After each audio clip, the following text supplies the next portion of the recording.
I never liked the idea of camping alone. It wasn't that I was scared of the woods. I've spent plenty of nights outdoors, even in remote areas, but I preferred the security of having at least one other person with me. There's something about being alone in the wilderness that makes you hyper-aware of every small sound, every shifting shadow, every unexpected movement. But when my plans with a buddy fell through at the last minute, I decided to go anyway. It was a 3-day solo trip into a place I had been meaning to explore for a while. A dense forest in the northern part of the state, full of rugged terrain, winding trails, and very few people.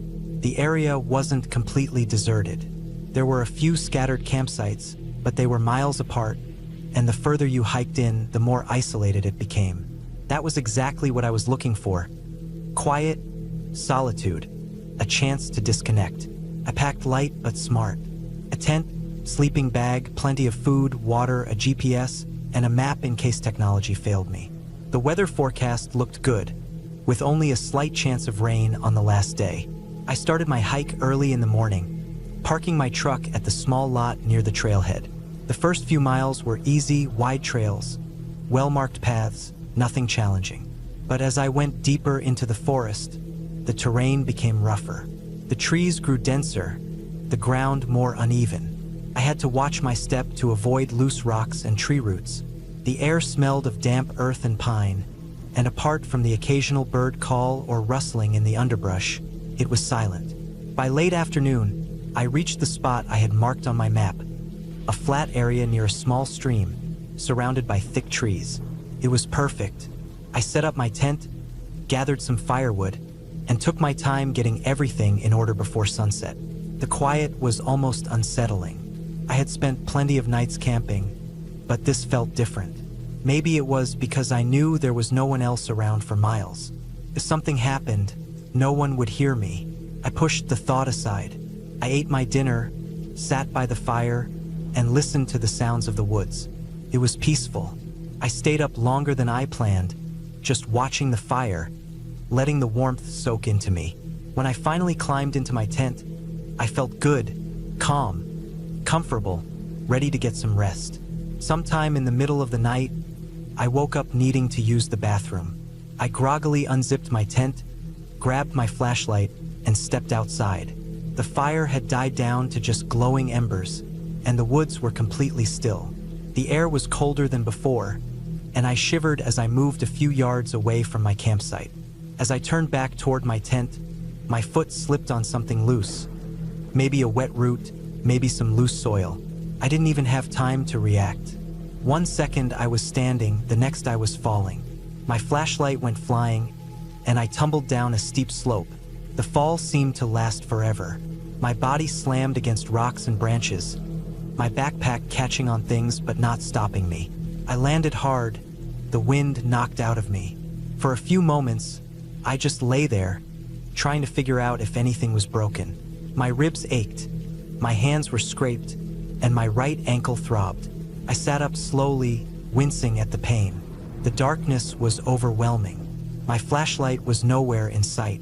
I reached for my phone. It was still in my pocket, but when I turned it on, there was no signal. Not surprising, given how deep I had hiked. I took a deep breath, trying to stay calm. My tent was somewhere above me, but in the pitch-black night, I had no way of knowing which direction I had fallen from. I couldn't see the slope I had come down. Everything looked the same. Shadows, thick trees, uneven ground. I needed to get back up. I stood carefully, testing my ankle. Could hold my weight, but barely. Every step sent a sharp pain up my leg. Climbing back up the slope was going to be nearly impossible. I ran my hands along the ground, trying to feel for my flashlight. Nothing. I had my headlamp in my pack, but when I reached for it, I realized my pack wasn't on me anymore. It must have come off during the fall. My gear, my water, my food, my emergency supplies were all in it. I was suddenly very aware of how bad this situation was. I was injured, lost in the dark, with no easy way to get back to my tent. I had no choice but to wait for daylight. I sat against a tree, trying to ignore the growing ache in my body. The sounds of the forest, which had felt peaceful before, now seemed different. Twigs snapped in the distance. Leaves rustled. Something was moving out there, probably just deer or raccoons, but my mind refused to let it go. I barely slept. Every sound jolted me awake. Every shift in the shadows made me tense up. My body ached from the cold ground. My ankle throbbed. Time crawled.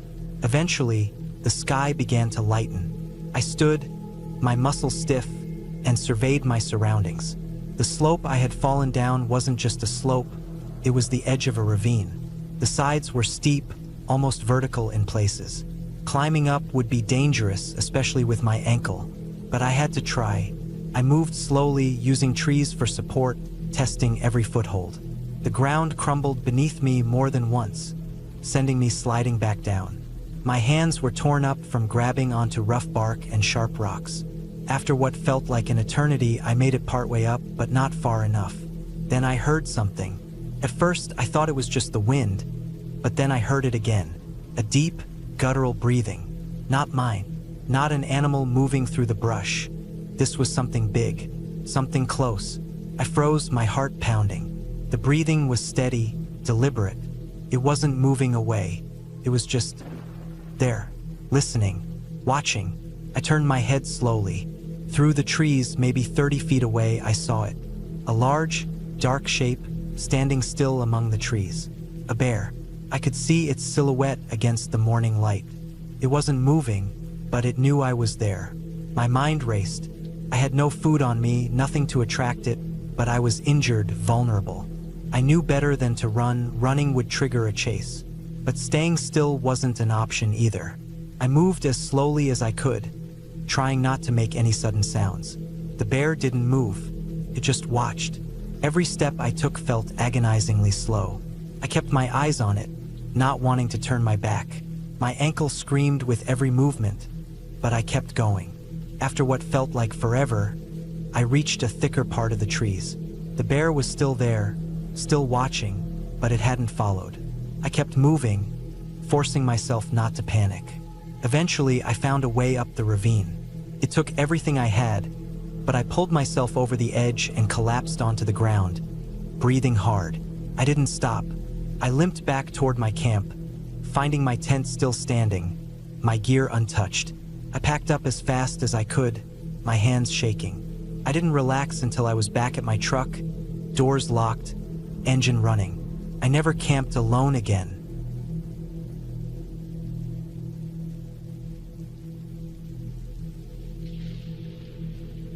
Camping with my mom had always been something I loved. Even as a little kid, there was something about sleeping outside, the sound of the wind in the trees, the crackling of a fire at night. I liked the smell of smoke clinging to my clothes, the way the world felt bigger but also more peaceful. But this time, things felt different. I was around 8 years old when we took this trip, just me and my mom, camping in a state park. I don't remember exactly where, just that it was one of those designated campgrounds with numbered spots, gravel roads, and a communal bathroom building a short walk away. It wasn't deep, isolated wilderness, but at night, with nothing but thin nylon walls between you and the dark, it sure felt like it. The rain started that afternoon, slow at first, then building into a steady, droning downpour. It soaked everything. The firewood we'd gathered, the picnic table, our camp chairs. Everything was damp, the air thick with the smell of wet earth. We were stuck in the tent, listening to the rain hammer down. It was just one of those things that happen when you go camping, nothing unusual, just bad luck. At first, it wasn't too bad. My mom had packed some things to keep me occupied. Playing cards, a book, but after a few hours, the air inside the tent started to feel stuffy. The rain kept falling. It got dark. The sound of it on the tent was constant, but somewhere under that, I remember hearing the occasional distant voice, other campers moving around in their own sites. It wasn't packed, but we weren't alone out there. There were a few other tents and campers scattered in the trees, glowing from inside like little lanterns. I don't remember exactly when I noticed the change in my mom. I was just a kid, not paying attention. But at some point, she got quiet. She had been calm all day. In that way parents try to be when they want their kid to feel safe. But now something was different. I don't know if it was the way she moved or just the way she held herself, but I could tell something was wrong. She was listening to something outside. I hadn't heard anything, not at first. Just rain, wind, the occasional rustle of leaves. But she was tense now, frozen. The first time I caught it, it didn't seem like much. Voices, low, coming from somewhere close. Not shouts, not laughter, just talking. I don't remember the words. Maybe I never heard them clearly. But I remember the way my mom reacted. She was scared. And that scared me. My mom wasn't the kind of person who got scared easily. She handled things, always. She was practical, calm. But now she looked pale. She shifted onto her knees, moving carefully as if not to make a sound, and slowly unzipped the tent door just an inch, peeking out into the dark. I sat frozen, my stomach tightening. The voices were right outside. Close. Not directly outside our tent, but nearby. I could tell from the way my mom stiffened that they were close enough that she could hear them clearly. She kept staring out the small opening, barely breathing. I was still too young to fully understand what was going on, but I knew this wasn't normal. She wasn't acting this way because of some random campers having a conversation.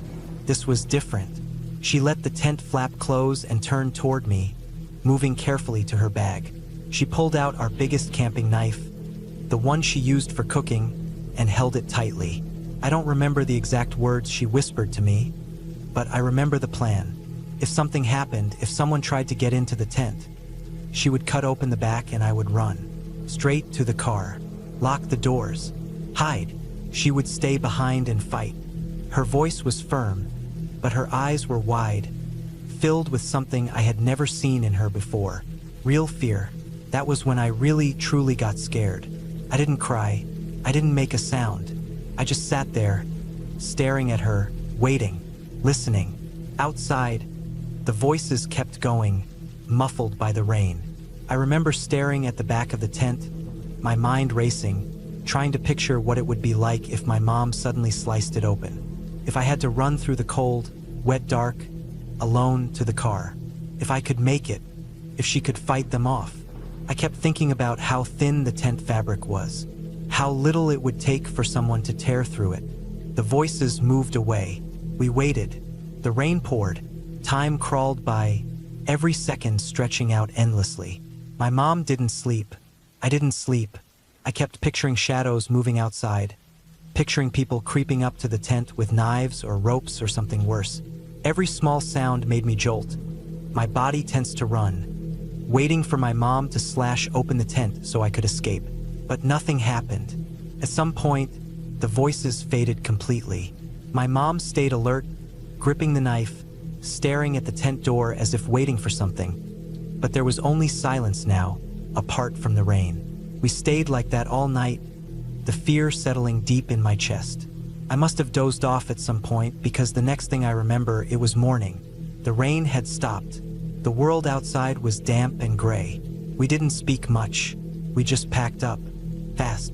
The fear was still in the air, hanging over us like mist. My mom moved with urgency, her eyes darting around as if expecting someone to jump out of the trees at any second. I helped as best as I could, my small hands stuffing wet gear into bags. We didn't even bother with breakfast. We left as soon as we could. I remember looking out the car window as we pulled away, staring at the other campsites, the empty fire pits, the wet tents. I didn't see anything strange. No one lurking. No signs of what had made my mom so afraid. We never talked about it after that. Maybe it was nothing. Maybe she had misheard something, or maybe the voices really had just been other campers talking about something completely normal. But I know what I saw in my mom's face that night. She was really, truly afraid. And that was enough to make me afraid too. Even now, all these years later, I still think about it sometimes. The way the air inside the tent felt thick with tension. The way my mom clutched that knife like it was the only thing standing between us and something terrible. I'll never know what was really out there that night. And maybe it's better that way.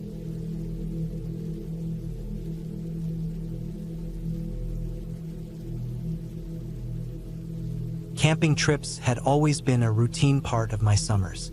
My parents and I spent countless weekends at the lake, setting up camp, barbecuing, and riding the sea-doo until the sun dipped below the tree line. It was the kind of trip that never seemed to change, predictable in the best way. Until that evening. That night burned itself into my memory, a moment that made me rethink the kind of danger that could be lurking just past the treeline. It was late afternoon, and the sun was just starting to drop, casting everything in a deep orange glow. The lake was still, barely a ripple on the surface, the air thick with the smell of pine and lake water. The day had been long and hot, and I was exhausted. I had just finished riding the Sea-Doo for the last time that day, pulling it up onto the trailer. I was still sitting on it, catching my breath, feeling the slight rock of it as it settled onto the trailer's frame. My parents were still in the truck, going over something, probably debating whether to start making dinner or wait a bit longer. I wasn't paying much attention. My arms rested lazily on my legs, my skin still damp from the water. The only sound was the faint lapping of water against the shore, the distant hum of another boat somewhere far off, and the rustling of leaves in the wind. Then, out of nowhere, there was movement at the edge of the trees. It was sudden, a jarring shift in the peaceful setting. My eyes snapped toward the treeline. At first, I thought it was just another camper, maybe someone walking back from a hike. But as he got closer, I felt my whole body go rigid. The man stumbled toward me, barefoot, wearing only a pair of ragged shorts. His skin was covered in smears of red blood. His chest, his arms, even streaks down his legs. His face was twisted, somewhere between dazed and pained, his movements unsteady like he could barely keep himself upright. I froze. My brain tried to make sense of what I was seeing. He wasn't just scratched up from a fall or some minor accident. This was different. The blood wasn't dried. It looked fresh. His skin was pale, either from shock or blood loss, and his breaths were heavy, wheezing. He looked like he had just dragged himself out of a nightmare. He locked eyes with me and kept coming.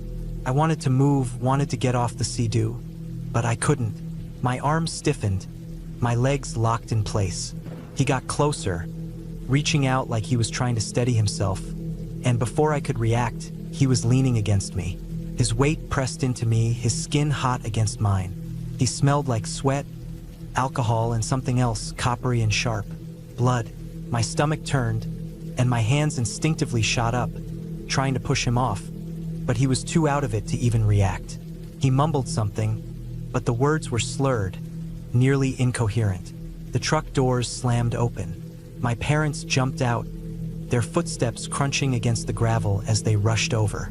My dad grabbed the guy's arm, steadying him while my mom hovered close, eyes darting over his injuries. He kept swaying, barely able to hold himself up. For a moment, I thought he was going to collapse right there. He mumbled something again, his words coming out in a thick mess, but this time I caught a few of them. Jumped, crowbar robbed. The pieces clicked into place. Somebody had done this to him. He wasn't just drunk. He'd been attacked, beaten, and from the way his body trembled, from the way he kept looking over his shoulder, he was scared. My dad sat him down on the ground, keeping a firm grip on his shoulder while my mom reached into the truck for her phone. I finally snapped out of my daze, sliding off the Sea-Doo and stepping back, my heart still hammering. We called the cops. The guy wasn't making much sense, but between his slurred words and panicked expression, we pieced together a rough idea of what had happened. He had been drinking with some people he thought he could trust.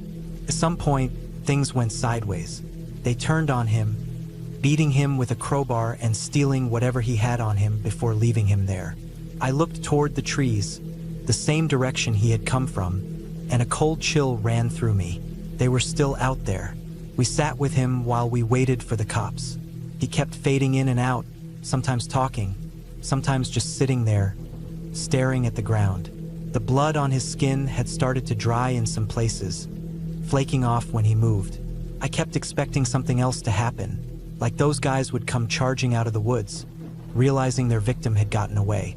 Every snap of a branch, every distant sound made my skin crawl. My dad must have been thinking the same thing because he stood with his back to the truck, eyes scanning the treeline, his hands clenched into fists. The wait felt like forever. By the time the cops arrived, the guy could barely keep himself upright. They asked him questions, but he wasn't making much sense anymore. One of the officers called for an ambulance. We gave our own statements, explaining how he had come stumbling out of the woods and what little we knew about his attackers. I could still feel the ghost of his weight on my arm, the stickiness of blood that had smeared onto my skin. The whole thing felt surreal. Eventually, the ambulance took him away. The cops stayed behind for a while, asking more questions, writing things down. They said they'd check the area, see if they could find anything. But even after they left, I couldn't shake the feeling that those guys were still out there, watching. It wasn't until later that we heard about another attack. Eerily similar, another person beaten and robbed, their attackers vanishing into the trees. It was them. It had to be. That night, I lay in the tent, staring at the ceiling, listening to the wind rustle through the trees. Every crack of a branch made my stomach tighten. I kept picturing him stumbling out of the woods, his skin covered in blood, his breath coming out in ragged gasps. And I kept thinking about who else might still be out there.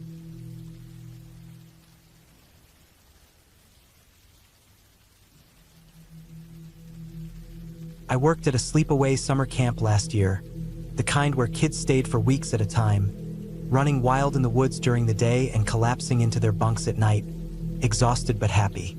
The camp itself was tucked deep into the forest, far from any major roads or towns, surrounded by thick trees, winding dirt paths, and the occasional clearing where old, weathered lean-tos had been built for overnight trips.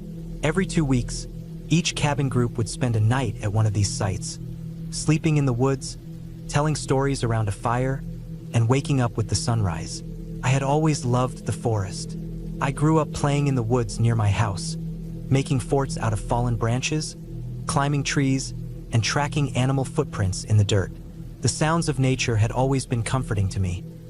Owls hooting in the distance, the rustling of leaves as the wind passed through, the occasional snap of a twig as some unseen animal moved through the underbrush. Even at night, I had never been afraid. But that night, something felt different. It had been an ordinary evening. We had hiked out to the lean-to with our campers, laughing and talking along the way, the girls carrying their sleeping bags and flashlights, excited for the night ahead. The lean-to itself was simple, a wooden structure with 3 walls, an angled roof, and metal netting covering the open front. A small wooden door with a hook latch was the only way in or out. It wasn't much, but it was enough to keep out the raccoons and skunks that liked to scavenge for scraps. We set up camp as usual. The girls arranged their sleeping bags inside, giggling as they got settled. My co-counselor and I rolled out ours near the netting, close to the entrance, where we could keep an eye on things. We built a small fire, roasted marshmallows, and told stories until the kids grew tired. Eventually, the fire burned low, and one by one, the girls drifted off to sleep. The forest settled into its usual rhythm, crickets chirping, the occasional hoot of an owl, the distant croaking of frogs from a nearby pond. I lay in my sleeping bag, the cool night air brushing against my face. This was the only time we were allowed to have our phones, and I took advantage of it, scrolling mindlessly, the soft glow of the screen illuminating the inside of my sleeping bag. I wasn't expecting anything unusual. Then I heard it. At first, I didn't think much of it. Just a rustling in the trees, the sound of leaves shifting, a few twigs snapping underfoot. The forest was full of animals, and I had spent enough time outdoors to recognize the usual sounds. Probably a raccoon, maybe even a bear.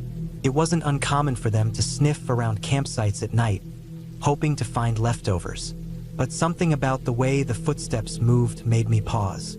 They weren't quick and darting like a small animal, and they weren't the heavy, lumbering steps of a bear. They were slow, deliberate. I froze, my fingers tightening around my phone. The footsteps grew closer. I could hear them now, moving through the brush, the soft crunch of leaves beneath them. They circled the campsite, staying just beyond the glow of the dying fire. I held my breath. I wanted to look, but at the same time, I didn't. Some instinct deep inside me told me that I shouldn't move, that I should stay as still as possible, hidden beneath my sleeping bag. My heart pounded in my ears. The footsteps stopped. For a few long moments, there was nothing but silence. The kind of silence that made the hairs on the back of my neck stand up. the kind of silence that made me feel like I was being watched. Then, slowly, the footsteps started again. But this time, they were different. They weren't moving randomly through the woods anymore. They were coming straight toward us.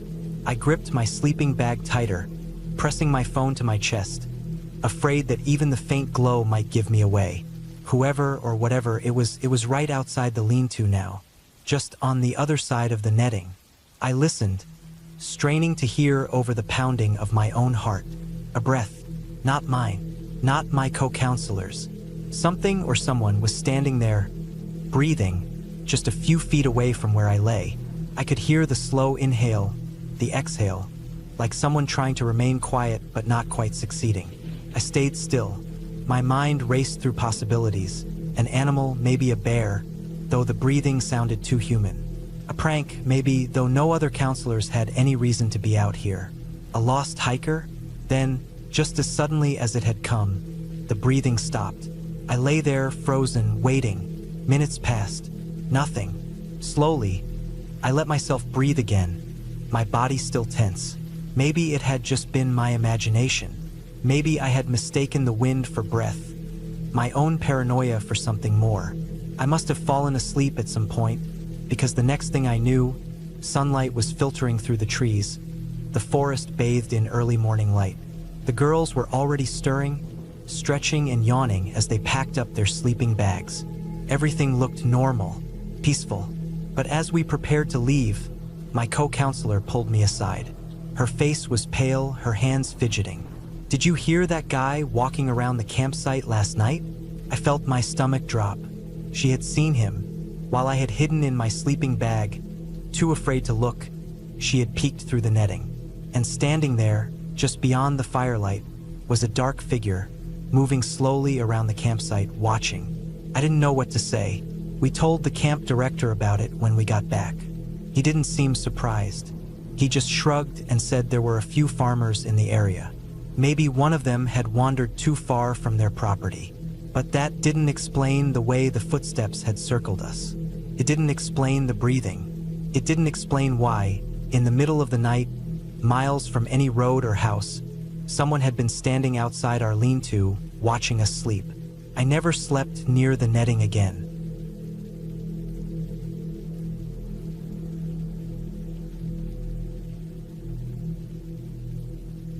I don't know why I agreed to go on that trip.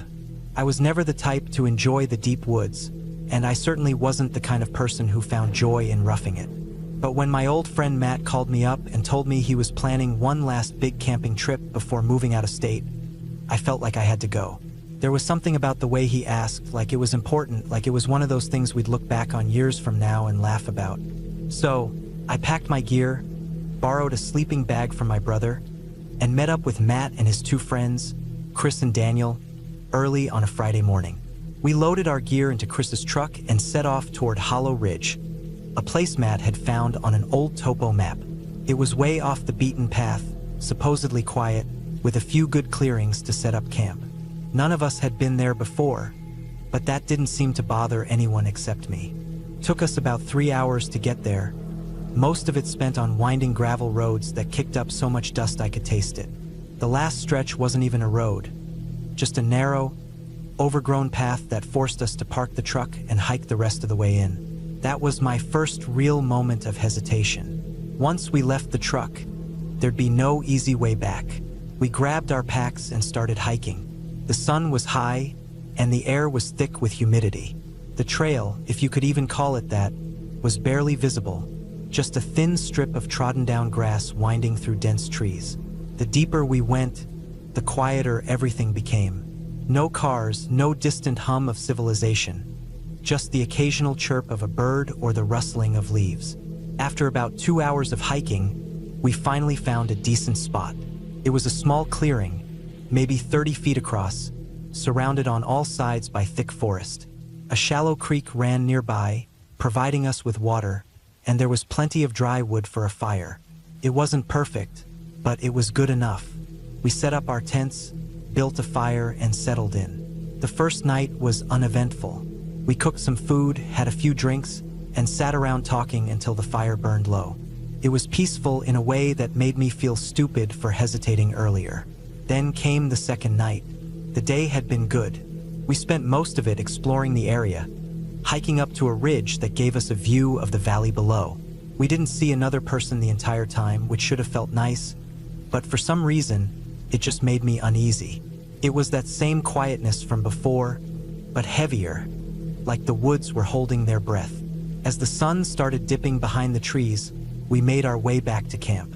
The air cooled quickly, and a thick mist started creeping in from the creek, clinging to the ground in low patches. We got a fire going, cooked dinner, and sat around as the night closed in. That's when I first noticed it. At first, I thought my eyes were playing tricks on me. Every now and then, when I glanced toward the tree line, I swore I saw movement. Just a flicker, like something shifting between the trees. I told myself it was nothing, the firelight messing with my vision, a trick of the shadows. But the feeling that something was out there didn't go away. Then came the sound. It wasn't loud, but in the stillness of the forest, it might as well have been a gunshot. A twig snapping, a single, deliberate sound, like someone stepping in the wrong place. My stomach tightened. I looked at the others, but no one else seemed to hear it. I turned back to the trees, staring hard into the darkness. Nothing, but the feeling of being watched only got worse. I tried to ignore it. I told myself it was just my imagination, that we were miles from the nearest town, that nothing was out there except deer or maybe a stray coyote. But deep down, I didn't believe that. And then, sometime around midnight, I woke up. At first, I didn't know what had woken me. The fire had burned down to embers, casting a weak, flickering glow over the campsite. The air was cold, my breath visible in the dim light. Everything was silent, too silent. That's when I heard it. Footsteps, slow, deliberate, moving just beyond the tree line. Not an animal, too heavy, too steady. It was a person. I lay frozen in my sleeping bag, barely breathing. The footsteps circled the camp, slow and patient. Whoever it was, they weren't lost. They weren't wandering through by accident. They were watching. Then, just as suddenly as they had started, they stopped. The silence that followed was worse. I lay there, staring at the thin nylon of my tent, waiting for something to happen. Minutes passed, then an hour. I must have dozed off at some point because the next thing I knew, it was morning. I climbed out of my tent, rubbing the stiffness from my neck. The fire was completely out, and the others were already up, making breakfast. I almost convinced myself I'd imagined the whole thing. And then I saw the footprints. They circled the camp, just at the edge of the trees. Bare feet, dozens of them. I called the others over. No one had an explanation. It wasn't us. None of us had been walking around barefoot in the middle of the night. And there were too many prints for it to be just one person. Whoever or whatever had been out there had been watching us for a long time. We packed up and left. Fast. The hike back felt longer, heavier. Every snap of a branch, every rustle of leaves made my skin crawl. I kept looking over my shoulder, half expecting to see someone standing at the edge of the trees, watching us go. But I never did. We made it back to the truck, threw our gear in, and peeled out of there without a second glance. None of us talked much on the drive home. A week later, Matt called me. He'd done some digging, looking into old records, newspaper archives, anything he could find about Hollow Ridge. Turns out there used to be a small settlement there, a religious group back in the early 1900s, isolated, secretive. Then one day they just disappeared. No bodies, no graves, just gone. I don't know what we saw that night, and I don't want to, but I'll never go back to Hollow Ridge.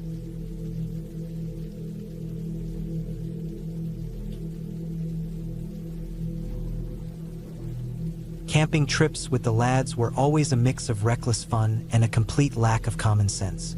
No plans, no structure, just a few tents, a fire, and as much alcohol as we could carry. This trip, about 10 years ago now, was no different. We'd set up camp in a clearing near a lake, far enough from any real trails to avoid unwanted attention, but close enough to the water to make it feel like an ideal spot. It wasn't an official campsite or anything, just a place we found on the map that looked secluded enough for us to get away with doing whatever we wanted. The first night had been wild. We'd gone for one of our usual midnight walks, pitch black, glow sticks wrapped around our wrists and ankles like a bunch of idiots. It was something we always did. Made no sense, but it was funny. We also had laser pointers and spent a good chunk of time messing about, shining them across the lake at two couples sitting on the shore. Harmless, stupid fun. They probably thought we were weirdos, but that was half the entertainment. By the time we crawled into our tents, we were absolutely hammered.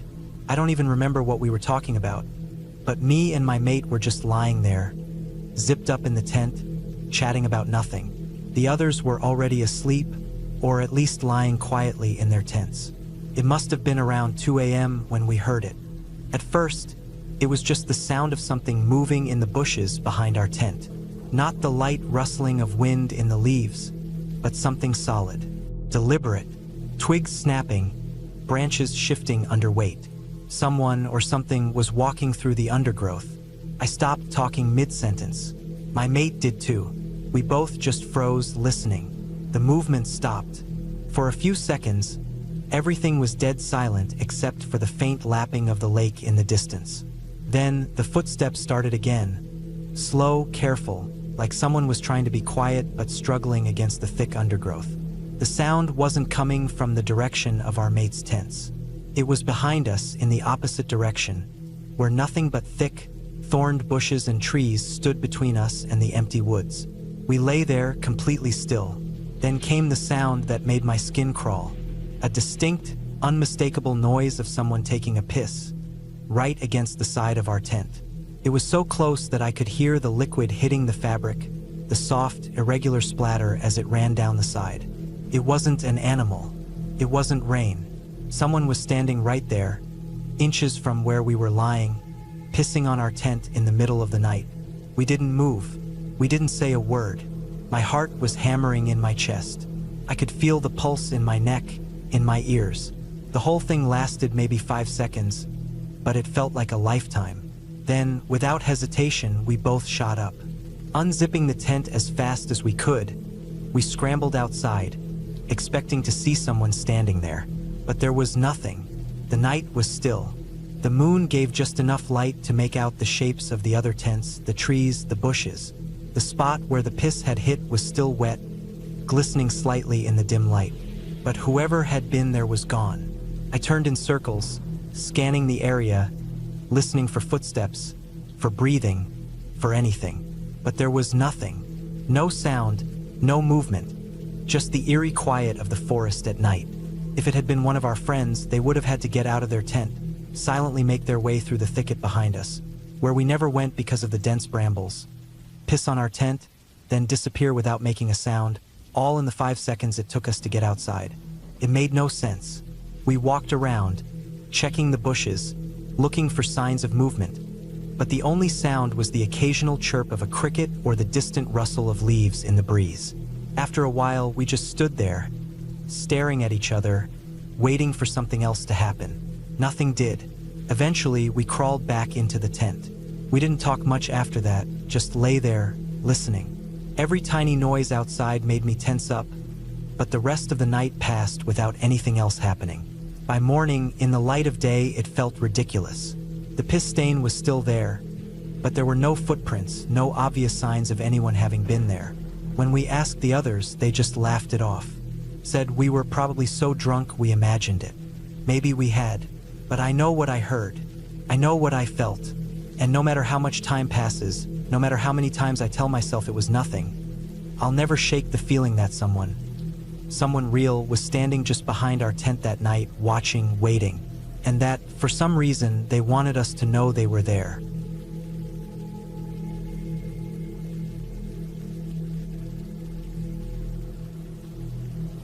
The air was thick with the dry heat of the New Mexico backcountry as we climbed the last stretch of trail leading up to Deer Lake Mesa.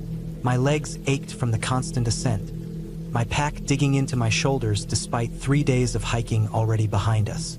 Philmont was known for its brutal elevation changes, and this mesa was no exception. The final stretch was a steep, rocky incline, the kind that forces you to lean forward with every step just to keep balance. But as we crested the top, the exhaustion was momentarily forgotten. Spread before us was a vast, open expanse of grassland, dotted with patches of low trees and surrounded by steep drop-offs on nearly every side. But what stood out most was the lake, Deer Lake, a massive body of still, dark water that reflected the sky like a sheet of polished glass. It was an odd sight at this altitude. Water so high up always felt strange, like it didn't belong. But there it was, stretching out across the mesa like it had been there forever. We moved quickly to set up camp. The ground was dry and firm, packed dirt with a scattering of dead grass and small rocks. It didn't take long to get the tents staked down and the dining fly stretched tight between two trees. The air was still warm, but I could feel a shift, a subtle drop in temperature, just enough to send a faint chill across my sweat-dampened skin. The wind had changed, too. Before, it had been a lazy breeze rolling across the mesa, but now it had an edge to it, a sudden sharpness that carried the scent of damp earth and ozone. A storm was coming. I tried to ignore it at first, focusing on getting my gear sorted and preparing for dinner, but the signs were impossible to miss. The clouds, once thin wisps, had thickened into a solid mass of deep gray, swallowing the afternoon sun. The temperature continued to drop, the wind pushing harder, sending ripples across the surface of the lake. The light dimmed, not quite evening, but dark enough to feel like it was coming early. I sat beneath the dining fly, shifting uncomfortably as I watched the horizon. Then, without warning, the sky exploded. A blinding white bolt tore through the sky, striking the ground somewhere across the lake. It didn't just light up the landscape, it consumed it. For a fraction of a second, the entire world was nothing but searing electric light. And then, just as quickly, darkness again, followed by a crack so loud it felt like the air itself was being ripped apart. My ears rang, my heart slamming against my ribs. I barely had time to process before the sky split again. Another bolt slamming down in the distance, followed by another, then another, each one hammering closer. We ran. The tents were the only real shelter we had, and even that wasn't much. Rain came down in sheets, thick, heavy drops that struck with enough force to sting. Within seconds, the dry ground had turned slick, small rivulets of water running between the rocks and pooling in low spots. The wind howled across the mesa, hammering against the fabric of the tent, forcing it to sway and strain at the stakes. Inside, the air was thick with the scent of wet earth and sweat. My clothes clung to me, soaked through almost instantly. The tent walls rippled and snapped, each gust making it feel like the whole thing was seconds from collapsing. And the lightning, it was relentless. Bolt after bolt ripped through the sky, each one so close that the thunder followed almost instantly, an ear-splitting detonation that rattled my bones. I could feel it in my chest, in my skull. My vision blurred from the sheer force of it. The storm didn't let up. Minutes stretched into what felt like hours. Each time I thought it had reached its peak, another wave of wind and rain would slam into us. Another blinding flash would light up the tent. Another deafening crack would shake the ground. Water was seeping in beneath the edges of the tent, pooling around my pack. My sleeping bag was already damp. My legs were sore from staying low, my body tensed with every flash. And then the worst came. A bolt struck so close that I felt it. The air pressure shifted in an instant, my ears popping. The light was blinding, turning the world a sharp, electric white. The thunder that followed was not just sound, it was force. A physical blow that I swore I could feel in my ribs. My whole body tensed, heart hammering so hard I thought it might stop entirely.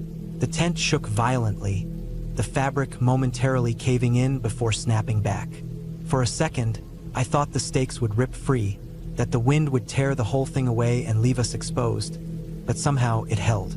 I sat there, knees pulled to my chest, arms wrapped around them, breathing hard, waiting for the next bolt to strike even closer. But then, slowly, painfully, the storm began to move. The flashes became less frequent, the thunder more distant. The wind, though still strong, had lost its sharp, chaotic edge.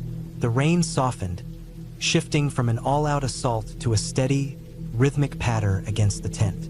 My muscles, locked in tension for what felt like an eternity, finally started to ease. By the time I dared to unzip the tent and peek outside, the worst had passed. The sky was still dark, heavy with retreating clouds, but the lake had settled, no longer writhing under the wind's fury. The ground was soaked, puddles reflecting the occasional distant flicker of lightning. The air smelled sharp, charged, filled with the raw scent of rain and electricity. And then, in the distance, the faintest glow of the setting sun broke through the clouds. It wasn't much, just a thin sliver of orange fighting through the gray. But it was enough. Enough to signal that the storm had lost, that we had made it through. I sat there for a long time, staring out over the mesa, listening to the last rumbles of thunder fading into the horizon. The lake, now calm again, stretched out before me, as if nothing had happened at all.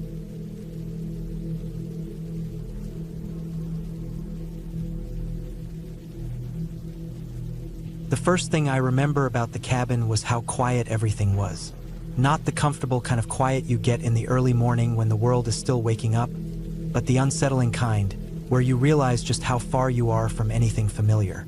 My mother had rented the place for a long weekend, wanting to get away from everything and enjoy some time deep in the woods of Gatlinburg, Tennessee. There were no other cabins nearby, no roads within sight, and just endless trees in every direction. We arrived in the late afternoon, and from the very start, there was something different about the air. It smelled damp, thick with the scent of earth and pine, but it wasn't just that.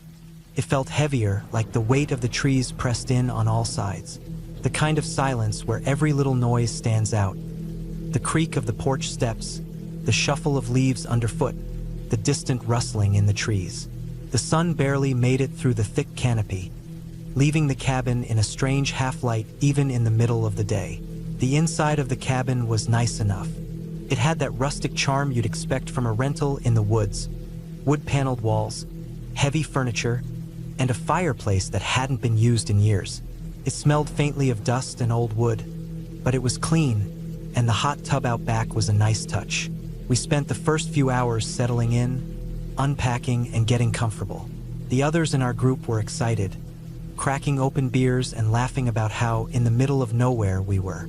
I laughed along with them, but there was a nagging feeling in the back of my mind. When the sun went down, the quiet became even more pronounced. The kind of quiet where you start to notice your own breathing. We made dinner, had a few drinks, and by the time midnight rolled around, we were out back in the hot tub, letting the heat soak into our bones. It was pitch dark beyond the small porch light, the woods stretching out endlessly behind us. The sky was cloudless, and the stars looked impossibly bright without the usual glow of city lights drowning them out. It was sometime after 2 a.m. when we heard it. First, it was just noise, faint, distant, a rhythmic hum that didn't quite register as human or animal. It rose and fell, carrying through the trees in waves. It wasn't wind. It wasn't an animal. As we sat there, letting the sound sink in, we realized this was voices, chanting. It was far off, but clear enough that there was no mistaking what we were hearing. A low, steady rhythm, spoken over and over again by what sounded like dozens of voices in unison. It was too far away to make out the words, but there was something deeply unsettling about how synchronized it was. It wasn't casual talking. It wasn't the rowdy noise of a party or a group around a bonfire. It was deliberate, rehearsed, almost ritualistic. I remember sitting there, my body half submerged in the hot tub, completely frozen. Nobody said a word. We just sat there, staring at each other, our faces lit only by the faint glow of the porch light. I could see the others' eyes wide, their expressions mirroring exactly what I was feeling. A long minute passed, then another. The chanting didn't stop, kept going over and over, like a pulse moving through the trees. I don't know how long we sat there. Felt like an hour, but it was probably less. Eventually, one of us, maybe me, maybe someone else, moved first, rushing to grab towels and head inside.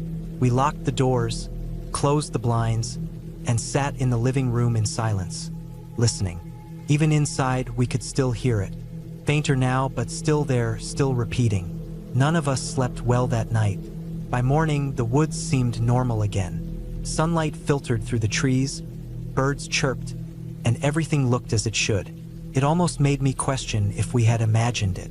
Over breakfast, we told the rest of our group what had happened. They laughed, said we were probably drunk and heard some weird animal noises. Even when we insisted that it had been voices, human voices, they still brushed it off. People do weird stuff in the woods, one of them said with a shrug. Maybe they were right. Maybe it was just some locals messing around, or some weird camping group doing late-night chants for whatever reason. The explanation felt thin, but I wanted to believe it. That night, we stayed up, waiting. Not because we expected it to happen again, but because none of us wanted to be caught off guard. And at exactly 2 a.m., it started again. Same distant voices, same rhythm, the same perfect synchronization, repeating over and over. But this time, everyone heard it. One of us grabbed an old camera we had brought along, trying to record it. It was clear as day to us, but when we played the recording back, the sound was barely there. A faint hum, almost drowned out by the crickets and rustling leaves. That's when we decided to call the cabin's owner. His response: "There's weird people out there." That was it. No explanation, no reassurance. Just that. The last night was the worst. By now, we were on edge. We had stayed inside most of the day, only venturing out in the daylight and never alone. When night fell, we kept the doors locked. We closed the blinds. We left the TV on to fill the silence. But when 2 a.m. rolled around, it didn't matter. The chanting came again, louder this time, or maybe just closer. I don't know if it had actually moved toward us, or if we were just hyper-aware of it now, but it felt more present, like it was pushing in against the walls of the cabin, seeping through the cracks. We sat in silence, listening. None of us spoke.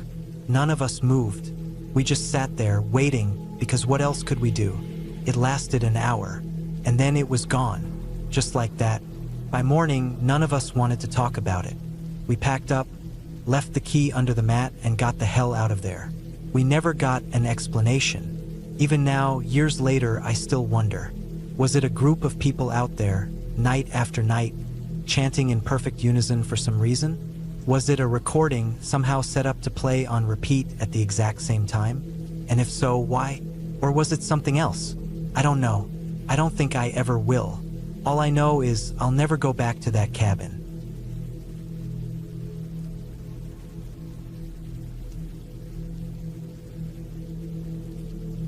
The snowstorm hit the night before we set out. It was early in the season, but it came in fast, thick and heavy. By the time we woke up, the Smoky Mountains were buried in nearly a foot of fresh snow, and everything looked completely transformed. The trees sagged under the weight, the trailheads were almost unrecognizable, and the cold had settled deep into our bones before we even started moving. We were prepared for it, though. We had packed for winter conditions, brought extra layers, good sleeping bags, and plenty of food. It wasn't ideal, but we weren't turning back. It was Halloween weekend, and we had planned this trip for months. A little snow wasn't going to change that. The first day was tough. The snow made every step harder, sinking and slipping even with our boots. The cold bit at our fingers and toes every time we stopped moving. The trail markers were harder to see, and we had to double-check the map more often than usual. There weren't many other hikers out there. Most people had probably changed their plans when the storm hit, but we ran into a few. Mostly just day hikers who were heading back down before dark. By the time we reached our first campsite, the sun was already dipping below the ridgeline. The temperature was dropping fast, and our breath came out in thick white clouds. We set up quickly, ate a fast meal, and crawled into our sleeping bags before the real cold settled in. The next morning was rough. The cold had been brutal overnight, and it was hard to get moving. My boots were stiff.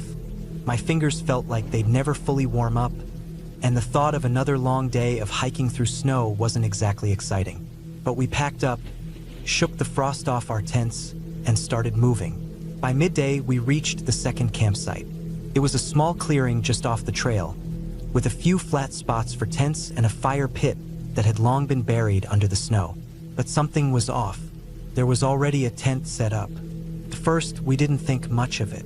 It wasn't unusual to share a site with other hikers, especially on a popular trail. But as we got closer, something seemed wrong. The tent wasn't zipped up. The door flap hung open, barely moving in the light breeze. Snow had blown inside, covering the floor.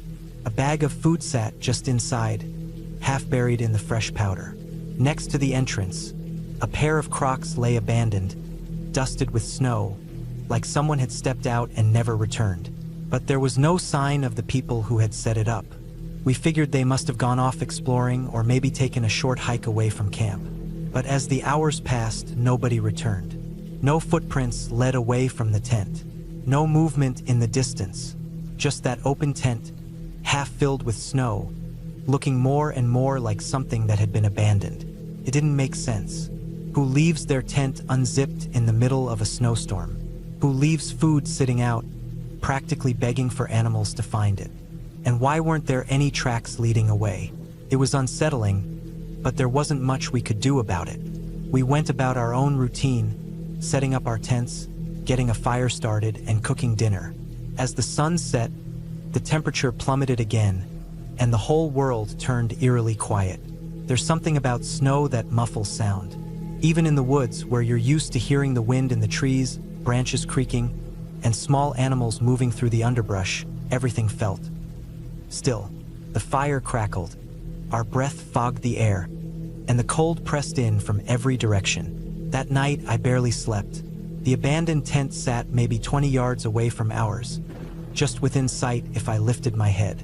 Every time I closed my eyes, my brain kept trying to piece together what had happened. Who had set it up? Why did they leave? Why hadn't they come back? At some point in the night, I heard movement. Not close, nothing near our tents, but something further out in the woods. A soft crunch of snow, a slow, deliberate step, then silence. A minute later, another step. My first thought was that it was another hiker, someone arriving late or lost in the dark. But they never got closer. They never called out. Just those slow, heavy steps in the distance. I lay there, wide awake, staring at the fabric of my tent. Every muscle in my body tensed. I strained my ears, waiting for another sound. Nothing. Eventually, I must have drifted off because the next thing I knew, the sun was rising. The cold had settled even deeper overnight, and it took everything in me to force myself out of my sleeping bag. My boots were stiff again, my fingers numb as I packed up. And then we saw them. Fresh bear tracks, maybe 100 yards from camp. Deep, clear prints in the snow, leading along the edge of the clearing, disappearing into the trees. Not old, not faded, not half filled with fresh snowfall. These were from last night. I thought about the slow, heavy steps I'd heard, about the open tent, the abandoned food, about how whatever had been out there had never gotten closer, just lingered, watching. We packed up fast. As we hiked out, I kept looking over my shoulder, half expecting to see someone finally returning to that tent, half expecting to see something else. But we never did. I don't know what happened to those people. Maybe they got spooked by the bear while they were setting up and took off, leaving everything behind. Maybe they left in a hurry and planned to come back but never did. Or maybe, somehow, they never made it out of the woods at all. All I know is that we didn't stick around to find out.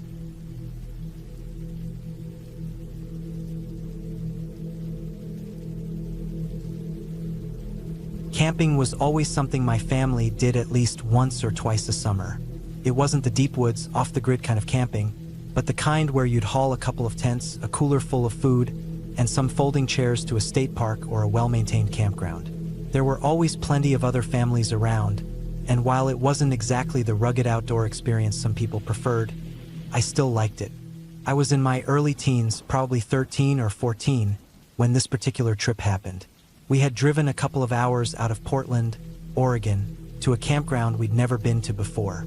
I don't remember the name of the place, but it was one of those spots with paved roads winding through the campsites, big wooden picnic tables at every site, and a mix of tents, campers, and RVs spread out across the area. There was a lake not too far off, some trails leading into the woods, and one of those old-school playgrounds with a rusted-out metal slide that was practically designed to burn the skin off your legs in the summer heat. Our group consisted of my family, my friend's family, and a few other friends. Altogether, there were probably close to 15 of us, plenty of kids and a handful of adults. We had claimed 2 sites side by side, setting up our tents close together with a big communal campfire in the middle. It was the kind of trip where the adults mostly sat around drinking beer and talking while us kids ran off to explore, skipping rocks on the lake or making up dumb games in the woods. It was mid-afternoon when the Volvo arrived. I remember it clearly because it was an ugly car even by early 90s standards. An old Volvo station wagon, faded dark blue with patches of primer and rust along the wheel wells. The headlights were mismatched, one cloudy and yellowed, the other a bright white replacement. The car pulled into the empty campsite next to ours, the tires crunching over the gravel as it rolled to a stop. There were 3 of them, 2 guys and a woman, all in their mid to late 20s, maybe early 30s. They were dressed kind of grungy, like the kind of people you'd expect to see hanging around in a dive bar, not out camping in the woods. The 2 guys had long hair and one of them had a thick beard. The woman had her hair tied up in a messy bun, and she wore a baggy hoodie that looked about 2 sizes too big for her. At first, we figured they were just another group of campers setting up for the night. But instead of pulling out a tent or unpacking their gear, they did something weird. They grabbed a giant blue tarp and started draping it over the entire car, securing it down with bungee cords and rocks. Within a few minutes, they had completely covered the station wagon, creating what I can only describe as a makeshift tent that just barely touched the ground. It was odd, but at that point, it was just something to be curious about. Then the car started shaking. At first, it was subtle, just little movements like someone shifting around inside. But then, within minutes, it was rocking back and forth with enough force that even from a distance, it was obvious something weird was going on. It took all of about 3 seconds for us kids to figure it out. We all just kind of stared at each other, wide-eyed and trying to suppress the awkward mix of laughter and disgust. It didn't help that our group included kids of all ages. My younger sisters and some of my friends' siblings, who were way too young to understand what was happening. The adults immediately tried to divert attention, suddenly suggesting hikes, snacks, or literally anything that could get us looking somewhere else. But how could we? The car was shaking so violently it was like something out of a cartoon. It went on for what felt like forever. In reality, it was probably about 30 minutes. Long enough that the awkwardness had time to settle in and get worse. None of us knew what to do, but at a certain point, it just became kind of disturbing. I mean, they had just arrived. They hadn't even started a fire, unpacked a cooler, or done anything remotely resembling a normal camping setup. They drove in, threw up a tarp, and immediately started, well, and then, just as quickly as it started, it was over. The tarp came down, bungee cords snapped loose, and the 3 of them climbed out like nothing had happened. They weren't laughing, they weren't embarrassed, they didn't even look at anyone else. They just packed up the tarp, tossed it in the back of the station wagon, and got in the car. The bearded guy started it up, and without so much as a glance toward the rest of us, they drove off, kicking up dust as they disappeared down the road. That was it. No setting up a real campsite, no fire, no food, no lingering around to enjoy the outdoors. They just came, did whatever that was, and left. The second they were gone, all of the adults in our group had the same exasperated look, like they were all mentally preparing for the inevitable questions from the younger kids. My mom and dad exchanged one of those silent parental looks, and I heard my friend's mom mutter something under her breath. None of us older kids even wanted to talk about it. Not because we didn't understand what had happened, but because it was just weird. And the more I thought about it, the weirder it got. Why there? Why not a rest stop or a secluded spot down one of the logging roads? Why did they need a tarp to cover the car if they were already parked at an empty campsite? Why was there just one woman with them? The more I tried to make sense of it, the less it made sense. And there was something unsettling about how they hadn't even acknowledged anyone else at the campground.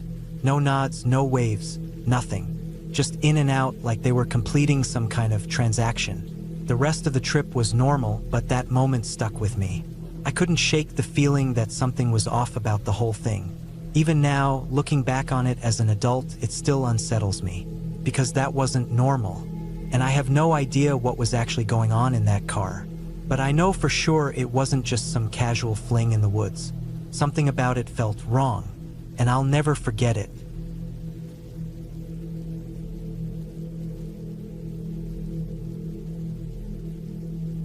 I had been driving all day, my back stiff from hours on the road. My friend had invited me to spend the night on his land by the lake, just a quiet place to rest before heading out again in the morning. By the time I got there, it was late, past 11, maybe even closer to midnight. The rain had started about an hour before I arrived. A steady, cold drizzle that made everything slick and miserable. The idea of setting up a tent in the dark, with wet ground and the sound of rain tapping against the trees, felt like too much trouble. So I figured I'd just sleep in the car. It wasn't the first time I'd done it. Just recline the seat, wrap up in a jacket, and call it a night. The lake was out there somewhere, but I couldn't see it through the thick fog hanging low over the ground. The headlights had caught glimpses of the shoreline on the way in, but now, with the rain misting up the windshield, it was like the world ended 10 feet beyond the hood of my car. I shut off the engine and sat for a moment, listening. No other cars, no houses, just the tapping of rain on the roof and the occasional rustle of wind through the trees. It was quiet, too quiet maybe, but I was tired. I let out a slow breath, locked the doors, and closed my eyes. I don't know what woke me, but when I opened my eyes, I was freezing. Not just a little cold, but the kind of cold that seeps deep into your bones, like I'd been lying in the snow for hours. My breath came out in visible puffs, even inside the car. I checked the clock, 1:30 a.m. I had only been asleep for a couple of hours. That was when I realized I needed to pee. Normally, I'd just step out, do my business, and be done with it. But something about that night made me hesitate. The air inside the car felt different. Heavy, like a weight pressing down on my chest. My skin was covered in goosebumps, and it wasn't just from the cold. There was something else, a feeling deep in my gut that told me not to open that door. I peered outside, but the fog was even thicker than before. It clung to the windows, swirling lazily in the faint glow of moonlight. Even with the headlights on, I couldn't see more than a few feet in front of me. I swallowed hard and locked the doors again, even though they were already locked. Something wasn't right. I told myself I was being paranoid. It was just the cold, the dark, the isolation messing with my head. But I couldn't shake the feeling that I wasn't alone. I turned the key in the ignition. The engine rumbled to life, and the heater blasted lukewarm air against my frozen fingers. I flipped on the headlights, hoping to cut through the fog, but it didn't help. If anything, it made things worse. The beams bounced off the mist, creating a blinding wall of white in front of me. I sat there, gripping the steering wheel, trying to listen past the sound of the engine. Was something moving out there, or was it just the wind? I didn't know, and I didn't want to find out. Eventually, the warmth of the heater started to lull me back to sleep. The fear was still there, sitting heavy in my chest, but exhaustion won out. I shut off the engine, made sure the doors were locked one last time, and let myself drift off again. When I woke up the second time, everything was different. The chill was gone. The fog was gone. I blinked, disoriented, and looked around. The lake stretched out in front of me, calm and dark, reflecting the stars overhead. The trees stood silent in the distance, the rain long gone, the air crisp and clear. The fear I'd felt before was completely gone too. It was like waking up in a different place, a different time, as if the night had reset itself. I opened the door and stepped out, half expecting the cold to bite at my skin. But it didn't. The ground was damp, the grass slick from the earlier rain, but the air was normal, peaceful even. I took a few steps toward the lake, listening. Nothing, just the soft lapping of water against the shore. I did what I needed to do, stretched out my stiff muscles, and looked around again. It was the same place I had parked, the same place I had been all night. But I couldn't shake the feeling that something had changed. The night before had been wrong in some way I couldn't explain. And now, in the clear light of the early morning, it was like none of it had happened at all. I still don't know what woke me up, what made me so afraid to leave the car. I don't know why the fog was so thick, why the cold had sunk into my bones the way it did. But I do know one thing. Even though nothing ever showed itself that night, even though I never saw or heard anything that could explain why I was so scared, something was there. And whatever it was gone by the time I woke up.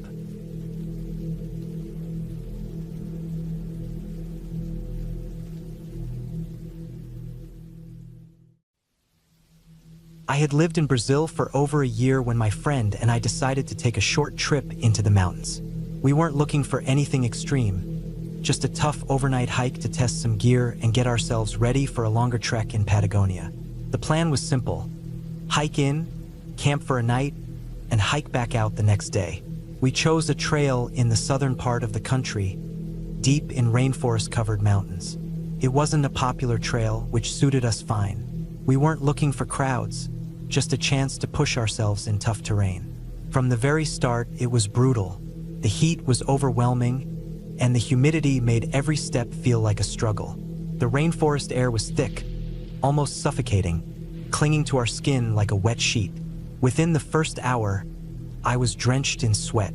It wasn't just from exertion. Everything around us was saturated. The ground, the trees, the very air itself. The rainforest held moisture in a way I'd never experienced before. Every breath was like inhaling steam. The trail climbed constantly. There was no relief, no flat sections to catch our breath. It was just up and up, our legs burning, our shirts sticking to our bodies, our packs growing heavier with each step.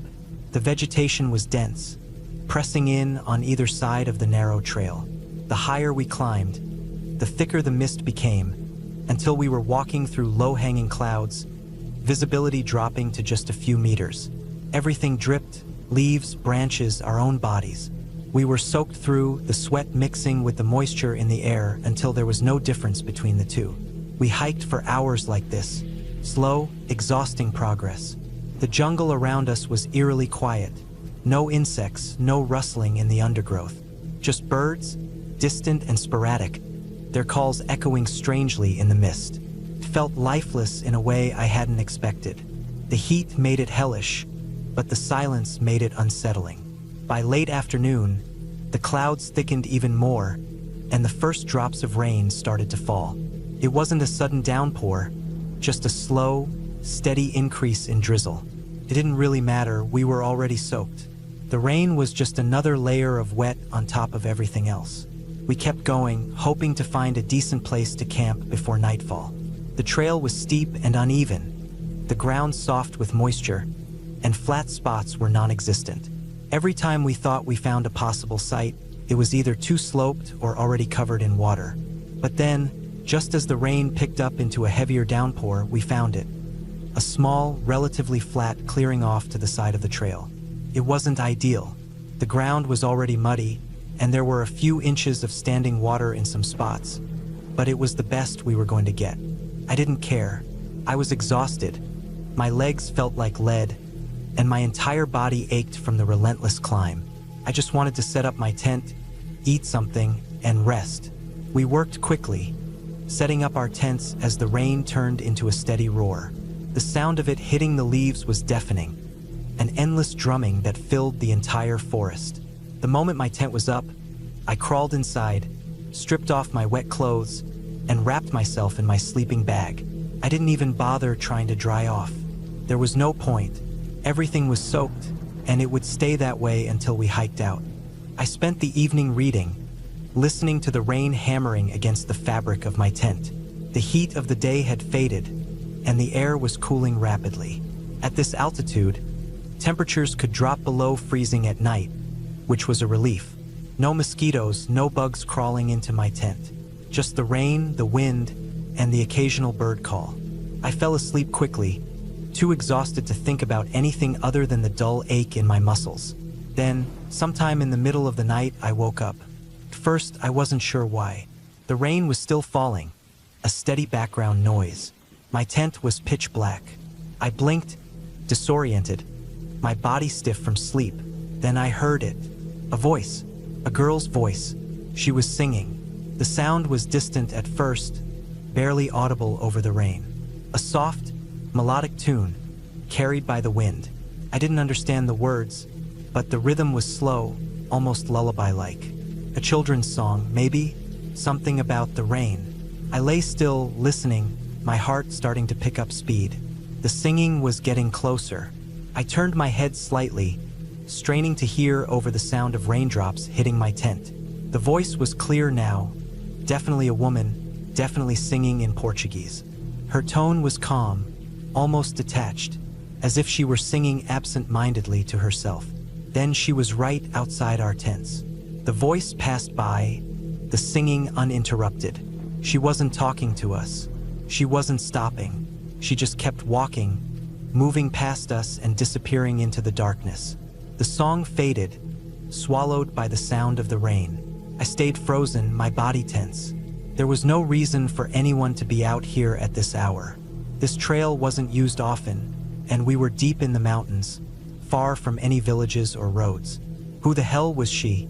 I lay awake for a long time, listening to the rain, waiting for something else to happen. Eventually, exhaustion took over, and I drifted back to sleep. An hour later, I woke up again. The singing was back. My heart pounded as I realized she was coming back towards us. The same song, the same slow, deliberate tone. She passed by again, moving in the direction of the trailhead. But this time, there was something different. I could hear a note of frustration in her voice, like she was irritated. And then she was gone again. I didn't sleep after that. I lay there, rigid, my mind racing. Then, another hour passed, and she came back. This time, she was crying. The sound of her sobs mixed with the singing, her voice breaking as she moved past our tents one final time.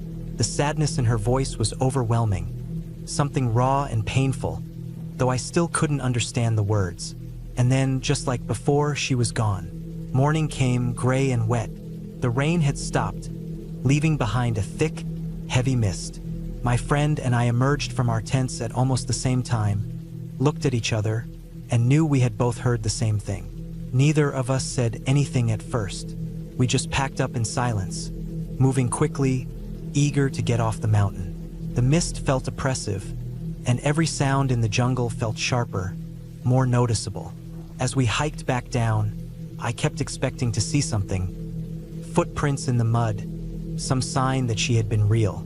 But there was nothing, just the soaked trail, the dripping trees, and the distant calls of birds.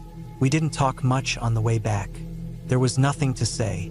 By the time we reached the trailhead, the clouds had started to clear, and the sun was coming out. It felt like we had left something behind in that jungle, something we weren't supposed to understand. I still don't know what to make of that night. I don't have an explanation for why she was out there, walking back and forth in the rain, singing the same song over and over again. I just know that I've never heard anything like it before, and I never want to hear it again.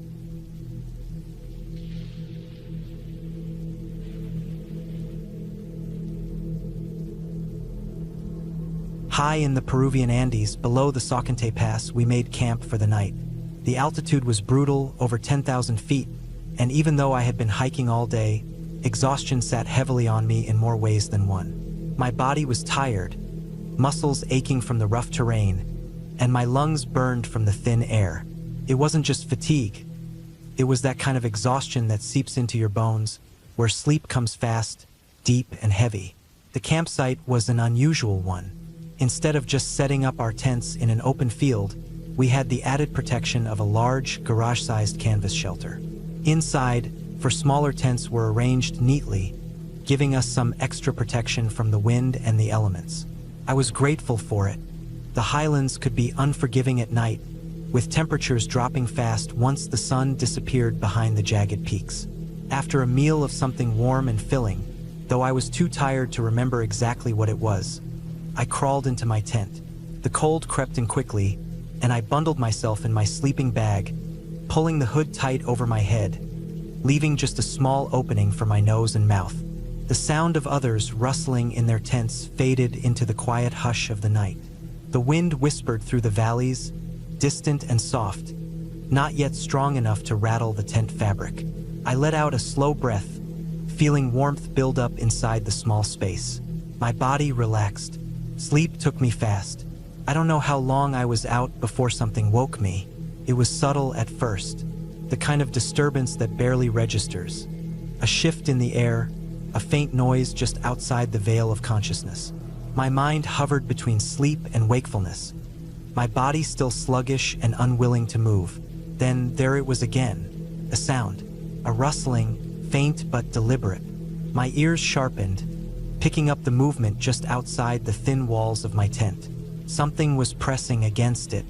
A slow, steady pressure pushed against the entire side of my tent, not in a single spot, but across a wide surface, almost as if a person was leaning their entire weight into it. My pulse jumped, and I tensed, holding my breath. The pressure didn't ease. Instead, it grew heavier. My tent wall curved inward under the force, pressing dangerously close to where I lay. Then came the breathing, heavy, slow, not human, thick, wet exhales that carried weight. Something massive drawing deep breaths just inches away from me. My stomach twisted into knots. My mind, still sluggish from sleep, fumbled for logic. What the hell was outside my tent? Puma? Some kind of bear? Were there bears in the Andes? Or worse, something unknown? My breath came fast and shallow. My fingers clenched the sleeping bag uselessly, as if fabric alone could shield me. The pressure against my tent stayed firm. Whatever it wasn't moving away. I wanted to shout, to wake someone up, but fear held my throat shut. I told myself it was courtesy, not wanting to disturb the others, but deep down, I knew the truth. I didn't want to be the guy who panicked.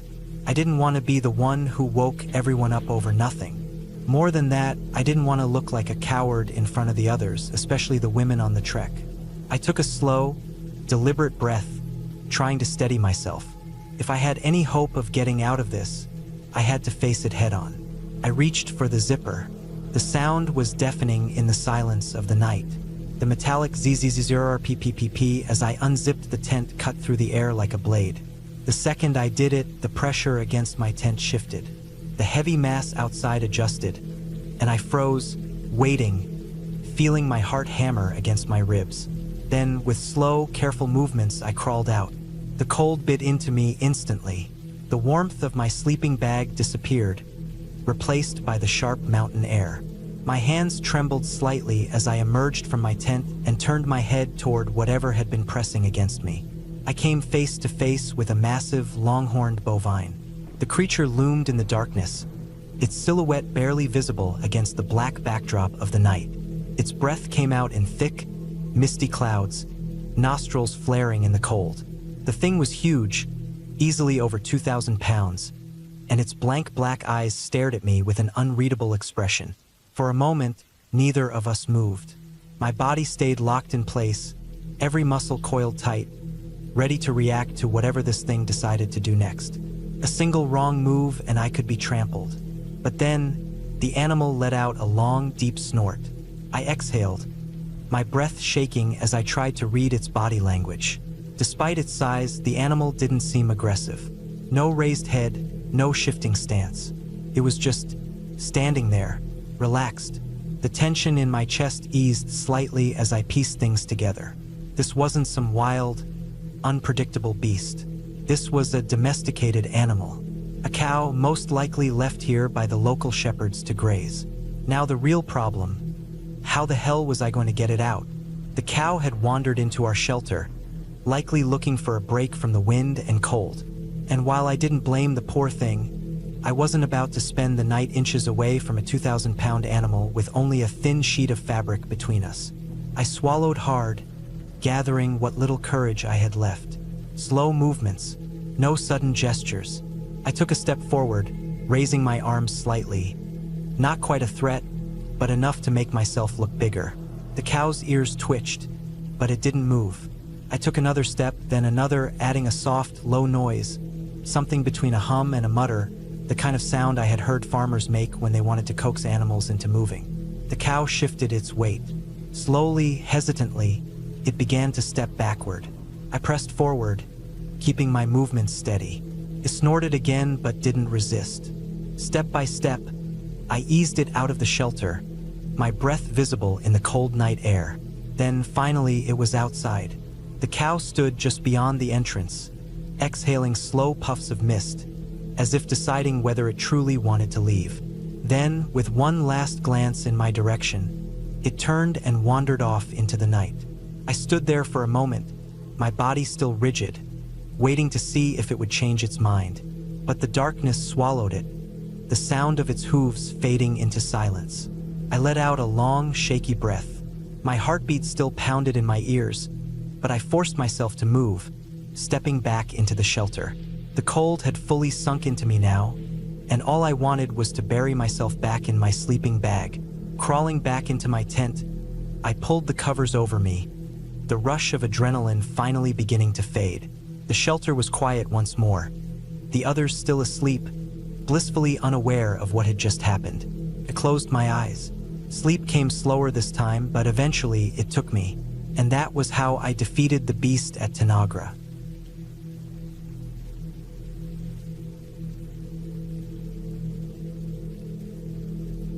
I had been working at an outdoor sleepaway summer camp for a few years, long enough to know that the forest could be unpredictable. We had our fair share of animal encounters. Raccoons stealing food from the kitchen, black bears sniffing around the dumpsters, even the occasional snake slithering too close to the campers' cabins. But nothing I had experienced before that night came close to what happened. It was late, well past lights out for the kids, and the camp staff had gathered in the staff house for a meeting.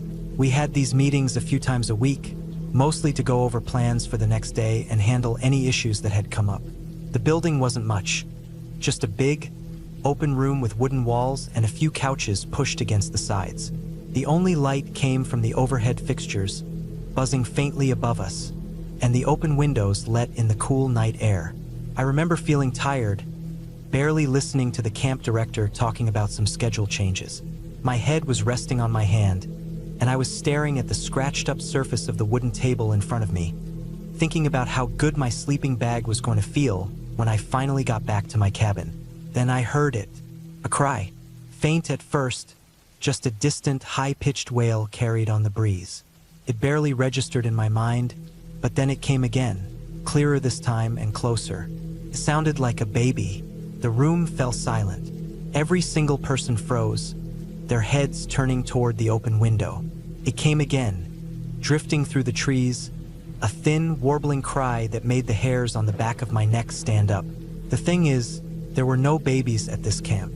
The youngest kids here were at least 8 years old, and they were all tucked away in their cabins for the night. There were no houses nearby, no towns close enough for the sound to be coming from anywhere outside the camp. So what the hell was making that noise? For a long moment, no one moved. Then, without really thinking, I stood up. "I'm gonna check it out," I muttered. 2 other counselors, Jake and Ryan, got up with me. I wasn't surprised. They were the kind of guys who always wanted to be the first to jump into something.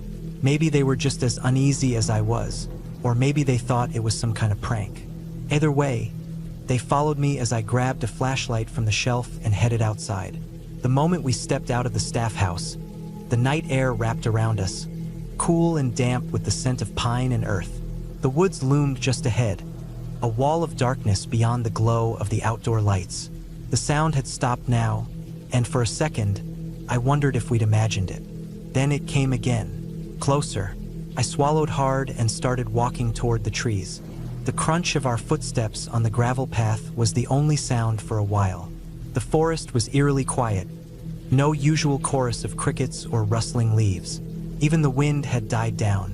The flashlight beam cut through the darkness, flicking over tree trunks and tangled underbrush. We walked in silence, listening, waiting. Then Jake whispered, "There's a stream up ahead." I nodded. It made sense.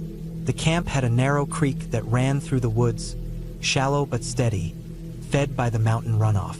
If an animal was hurt or trying to drink, that's where it would be. The sound came again, ragged, strained, and no longer resembling a baby. It was lower now, broken and gasping, something between a sob and a wheeze. We stepped forward. That's when the smell hit us, coppery and thick. The scent of blood filled the air. My stomach twisted as we pushed through the last few feet of brush and reached the stream. Lying on the bank was a rabbit, or at least what was left of it. Its fur was slick with blood, its body ripped open, organs spilling into the dirt. A deep gash ran down its side, exposing bone. Blood dripped into the water, swirling in delicate red tendrils before vanishing downstream.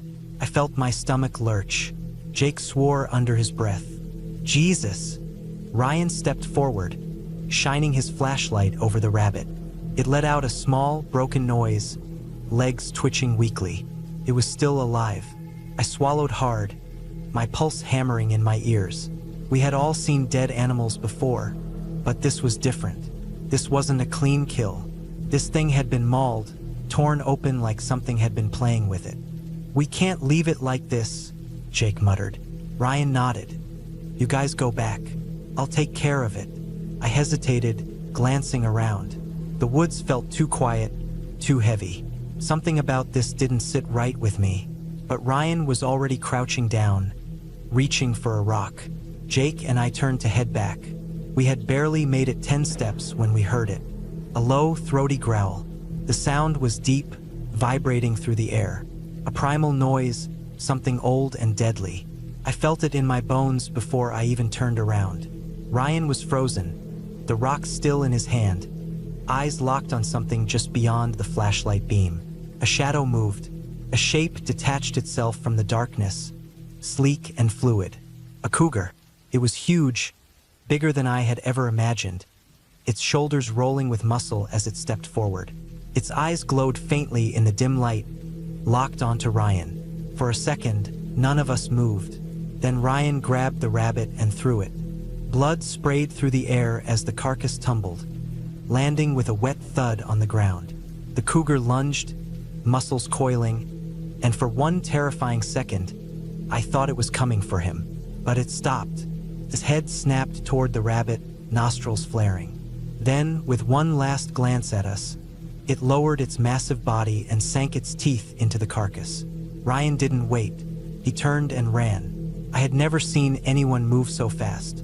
Blood smeared his shirt and arms, dripping from his hands as he sprinted past us. Jake and I didn't hesitate. We bolted after him, crashing through the undergrowth, tearing past trees, lungs burning. Behind us, the cougar let out a snarl. I didn't dare look back. The staff house was in sight now, glowing with warm light, the sounds of the meeting still going on inside. Ryan reached the porch first, stumbling up the steps, throwing open the door. Jake and I barreled in right after him, gasping for breath. The room fell silent. Every pair of eyes turned toward us. The camp director took one look at Ryan, his pale face, his blood-soaked shirt, and immediately went into action. Wildlife lockdown was ordered. Every counselor was sent to check the cabins, making sure the kids were safe inside. The rangers were called, and by morning they were out in force tracking the cougar. They never caught it. They found the rabbit's remains, and further down the stream, more evidence. Half-eaten deer, scratch marks on the trees. But the cougar itself was gone, vanished back into the depths of the forest. Camp continued, but the air was different after that. The woods felt less welcoming, more like something watching, waiting. And at night, sometimes, when the wind was just right, we would hear it. A cry in the darkness.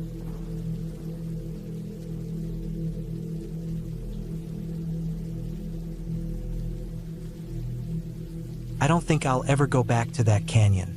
Not after what happened. It was supposed to be a simple solo trip, 3 days of hiking and camping in a remote canyon in Utah. I had done plenty of solo backpacking before, and this was just another chance to get away from people, from noise, from everything. I had checked the weather, packed enough food and water, and mapped out my route. It was a loop, about 25 miles total, winding through narrow slot canyons, sandy washes, and high desert plateaus. No official campsites, just me, my tent, and the wilderness. The first day was uneventful. I hiked through the open desert under a sky so blue it almost hurt to look at. The trail was faint but manageable, weaving through dry creek beds and clusters of juniper trees.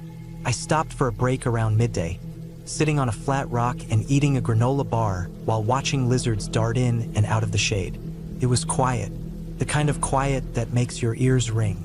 By late afternoon, I reached the mouth of the canyon, where the walls closed in around me. The temperature dropped as the sun dipped lower, and I picked a flat spot in the sand to set up my tent.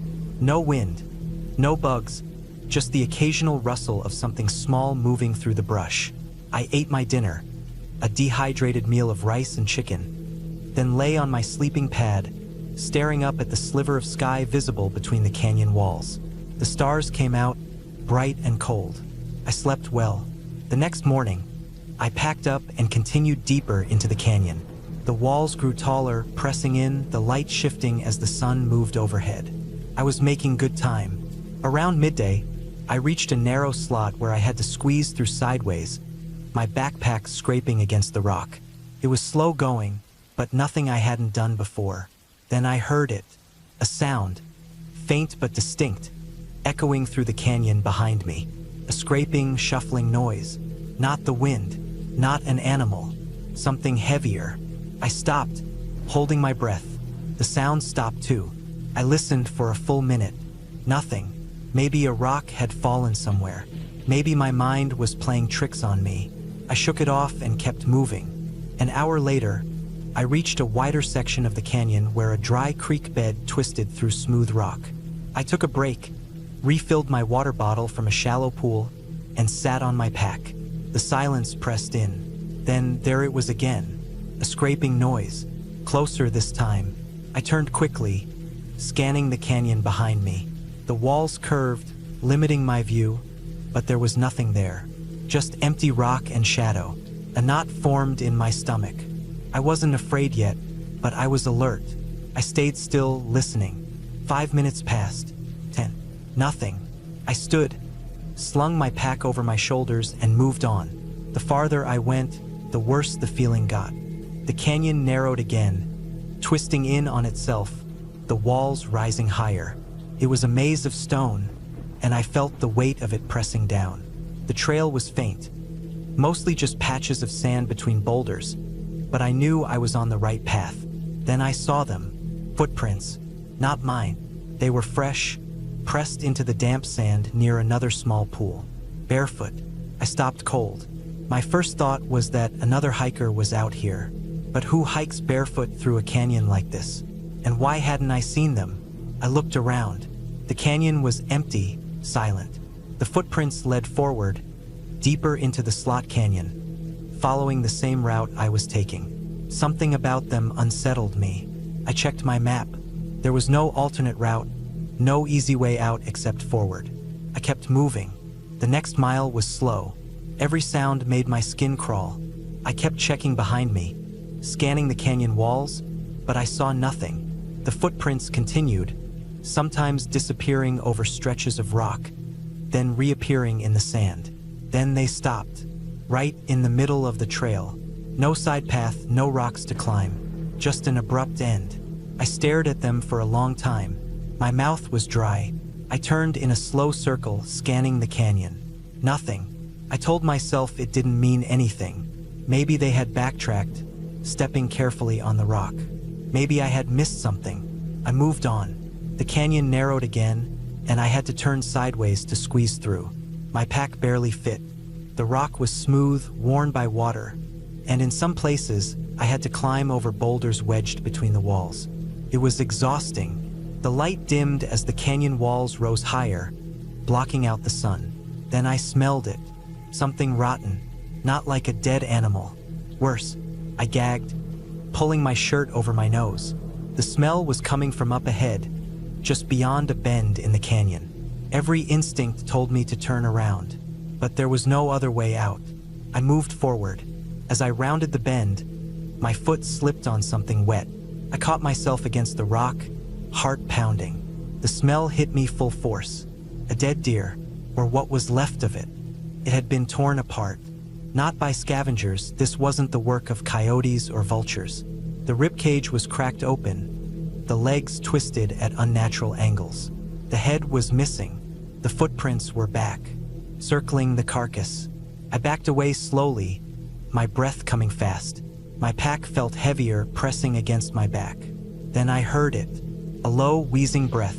Not mine. Somewhere ahead of me, around the next bend. I turned and ran. I didn't stop. didn't look back. I scrambled over boulders, squeezing through narrow gaps, my legs burning. The canyon walls blurred past me. I kept running until I burst into a wider section of the canyon, panting, heart hammering. I spun around, eyes scanning the shadows. Nothing, just the silence. I kept moving faster now. My legs ached, my lungs burned, but I didn't stop until I reached an open area where the canyon widened. The smell was gone. The footprints were gone. I camped there that night, too shaken to eat. I kept my knife in my hand, listening to every sound. The wind picked up, whispering through the canyon, but nothing came. At first light, I packed up and hiked the last 10 miles without stopping. I didn't rest, didn't eat.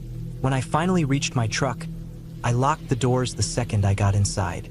As I pulled away, I glanced in the rearview mirror.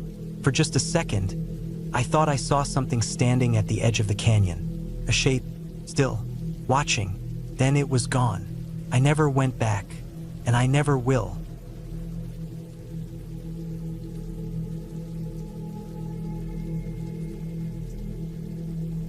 I still don't like thinking about that weekend.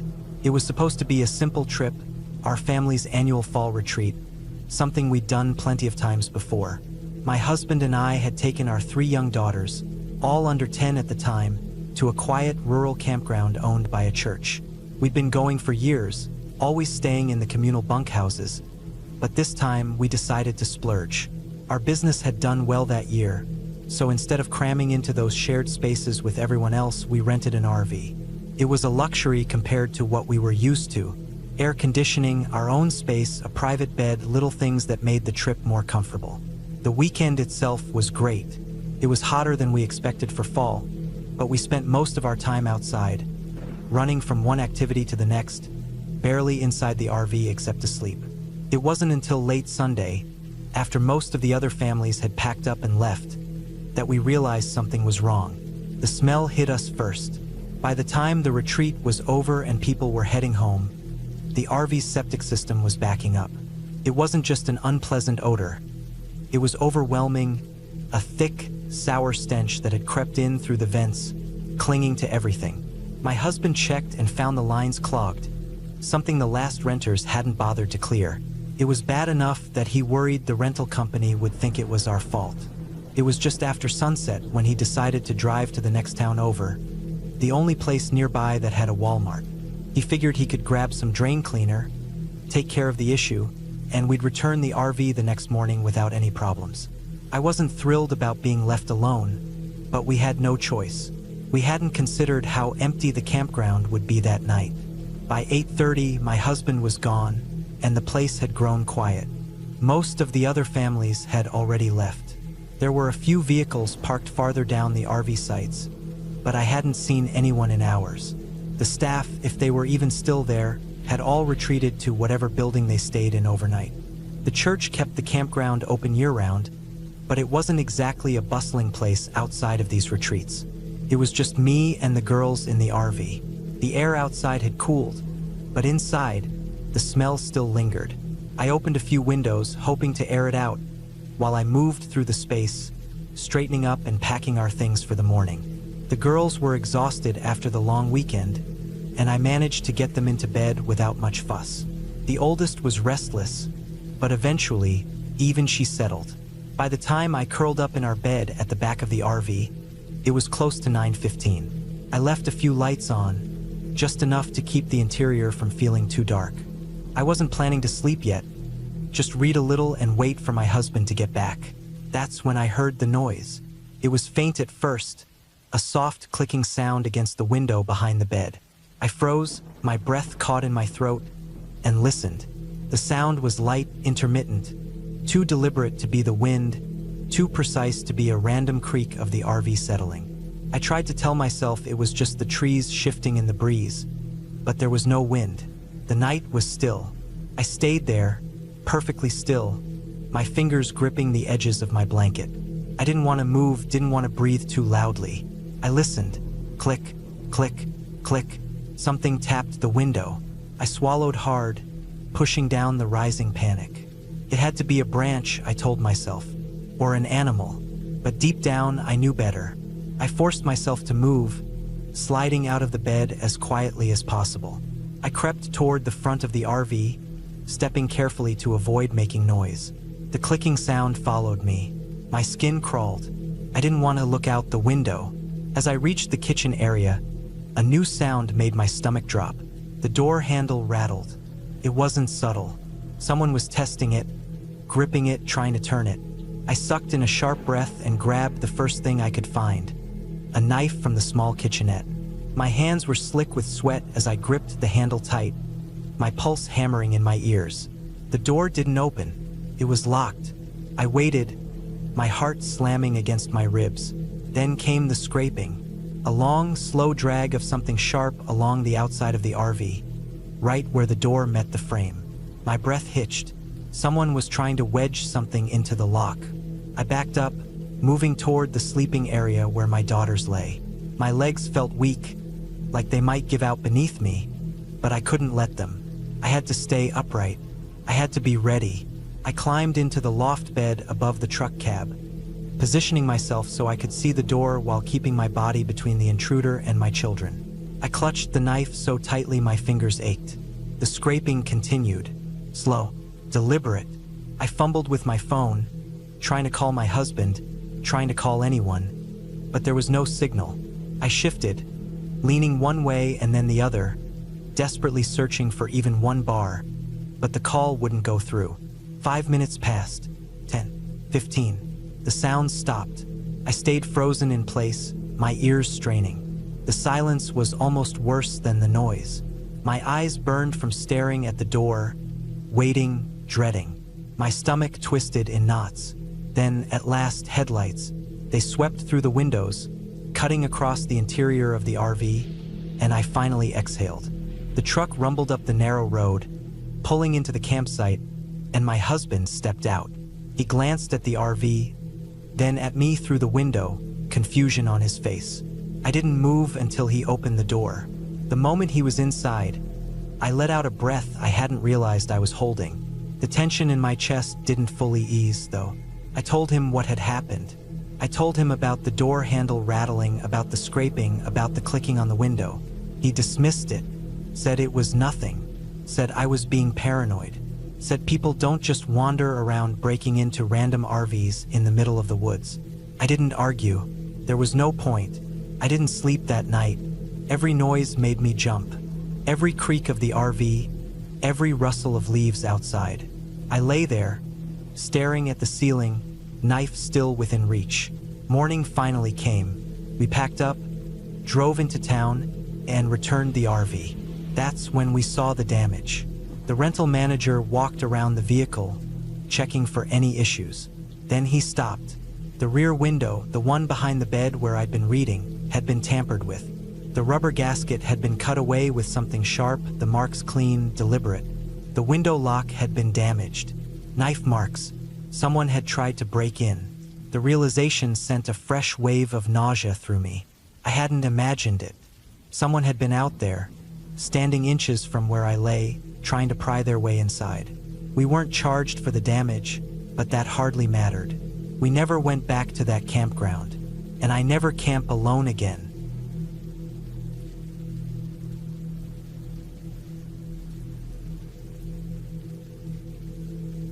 The air in New Mexico was dry and hot, the kind that makes your throat feel tight even if you've been drinking water all day. The kind that makes the sweat on your back turn cold the second the wind picks up. I had been hiking for hours, the weight of my pack shifting slightly with each step, the familiar rhythm of boots on dirt keeping my mind occupied. The sun was starting to lower, but it wasn't late enough to set up camp yet. The group was spread out along the trail, some 100 feet ahead, others lagging behind. I wasn't in a rush. I stepped off the trail, needing to take a leak. Just a few steps into the tall grass, enough for some privacy. The second I started, I heard it, the unmistakable sound of a rattlesnake's warning. A sharp, dry rattle hidden somewhere close. Too close. Panic hit instantly. My eyes snapped to the ground, scanning wildly, and there it was. A green rattler coiled right in front of me, nearly invisible in the grass, and I was pissing on it. I don't think my brain even fully processed what was happening before my body reacted. I bolted. My legs kicked into motion before I even finished zipping up, tripping over my own feet as I scrambled backward, feeling the sting of urine splashed onto my own pants. I barely caught a glimpse of the snake recoiling, its thick body shifting as I tore back onto the trail. The adrenaline surge left my heart slamming against my ribs, my breath coming in ragged gasps.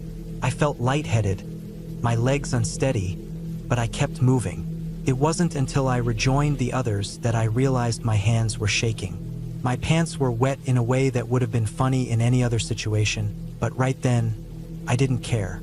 I had walked straight into one of my biggest fears and made it out, barely. It was a long walk to camp after that. That night, I shared a tent with a guy named Matt. Decent enough dude, didn't snore, which was all I cared about. We had set up camp near a cluster of trees, the moon bright enough that we didn't need headlamps to see around. After eating, cleaning up, and making sure our bear bags were hung properly, we turned in for the night. The woods at night are an entirely different world. The air feels heavier, the silence deeper. The occasional rustle of leaves or snap of a twig makes your brain work overtime, even if you know it's probably just the wind. I was exhausted from the hike and had fallen into a deep sleep almost instantly. Then, out of nowhere, Matt screamed. Not a startled noise, not a groggy mumble, he screamed. A full, gut-wrenching, blood-curdling scream. I shot up so fast I nearly ripped the tent open in my panic. My heart felt like it was trying to claw its way out of my chest. For a split second, I thought we were being attacked by what I didn't know, but my mind instantly jumped to mountain lions or even another person. But Matt wasn't awake. He was sitting up, his face twisted in terror, eyes wide open but empty. He kept screaming, this horrible, raw sound that made my stomach drop. It took me a second to realize he was still asleep. Then, just as suddenly as it started, it stopped. Matt flopped back down like nothing had happened. I sat there in the dark, my breathing heavy, every nerve in my body on edge. I could still feel the echo of his scream in my chest, my ears ringing. The rest of the camp must have heard it, but no one called out. Maybe they were too scared to. I didn't sleep much after that. A week later, I was in Denali, Alaska. The air was colder, sharper, and the trails felt more isolated. The kind of place where you could go days without seeing another human. We were near a fishing cabin, a small, one-room shack that was only used seasonally. A solid structure, but not the kind of place you'd want to be stuck in during a storm. Inside, there was an old logbook. Every group that passed through left notes, sometimes helpful ones about the best fishing spots, sometimes just dumb jokes. But one entry stood out. Grizzly in camp 2 days ago. Be careful. It was a simple sentence, but it changed everything. Bears are always a concern in places like this, but knowing a grizzly had been here recently made it real. Made it urgent. We checked the area, looking for signs, tracks, claw marks, old scat, and we found them. Large prints in the dirt, a tree nearby with deep gouges in the bark. Evidence that something big, something powerful had been through. That night, sleep was impossible. Every sound outside made me tense. I lay in my sleeping bag, listening, waiting. The wind pushed against the tent, making the fabric ripple. I could hear something moving in the brush, slow and deliberate. Maybe it was nothing. Maybe it was everything. I don't know how long I lay there, every muscle in my body stiff. But I never saw the bear, never heard it come closer. Still, the weight of its presence was enough to make that night one of the longest of my life. Every backpacker has one fear that lingers in the back of their mind. Mine is waking up to a bear sniffing around my tent. I've heard the stories, the quiet huff of breath just outside the thin nylon wall, the slow, heavy steps circling, testing. Most of the time, they run when they realize you're inside. But sometimes they don't. Up in the high country, every night feels like a test. You double-check your bear bag, making sure it's far enough from camp. You wipe your hands, your face, change your clothes before bed, just in case some stray scent lingers. And yet, the fear remains. One night, that fear became real. I woke to something pressing against the side of my tent. Just a light push, enough to make the fabric bow inward. I stopped breathing. My mind screamed at me to move, to make noise, but my body refused. I could hear it, the slow, rhythmic breathing of something large. A bear. Then, just as quickly as it came, it was gone. The silence returned, but the fear didn't leave. I never did get back to sleep that night. There's something out there. I don't know what it is, and I don't want to, but I've felt it. There are moments in the wilderness when the world shifts. You could be walking, sitting by a fire, or just standing still, and suddenly, the air feels wrong. The trees seem taller, the shadows darker. A primal, gut-deep instinct kicks in, screaming that something is watching. I've had it happen more than once. One night, alone on a ridge, I felt it stronger than ever. The stars were bright, the land stretching endlessly in every direction. But something was out there. I don't know how I knew. I just did. I packed up and left, hiking through the dark, not stopping until I was miles away. Some fears don't come from what we can see. They come from what we can't.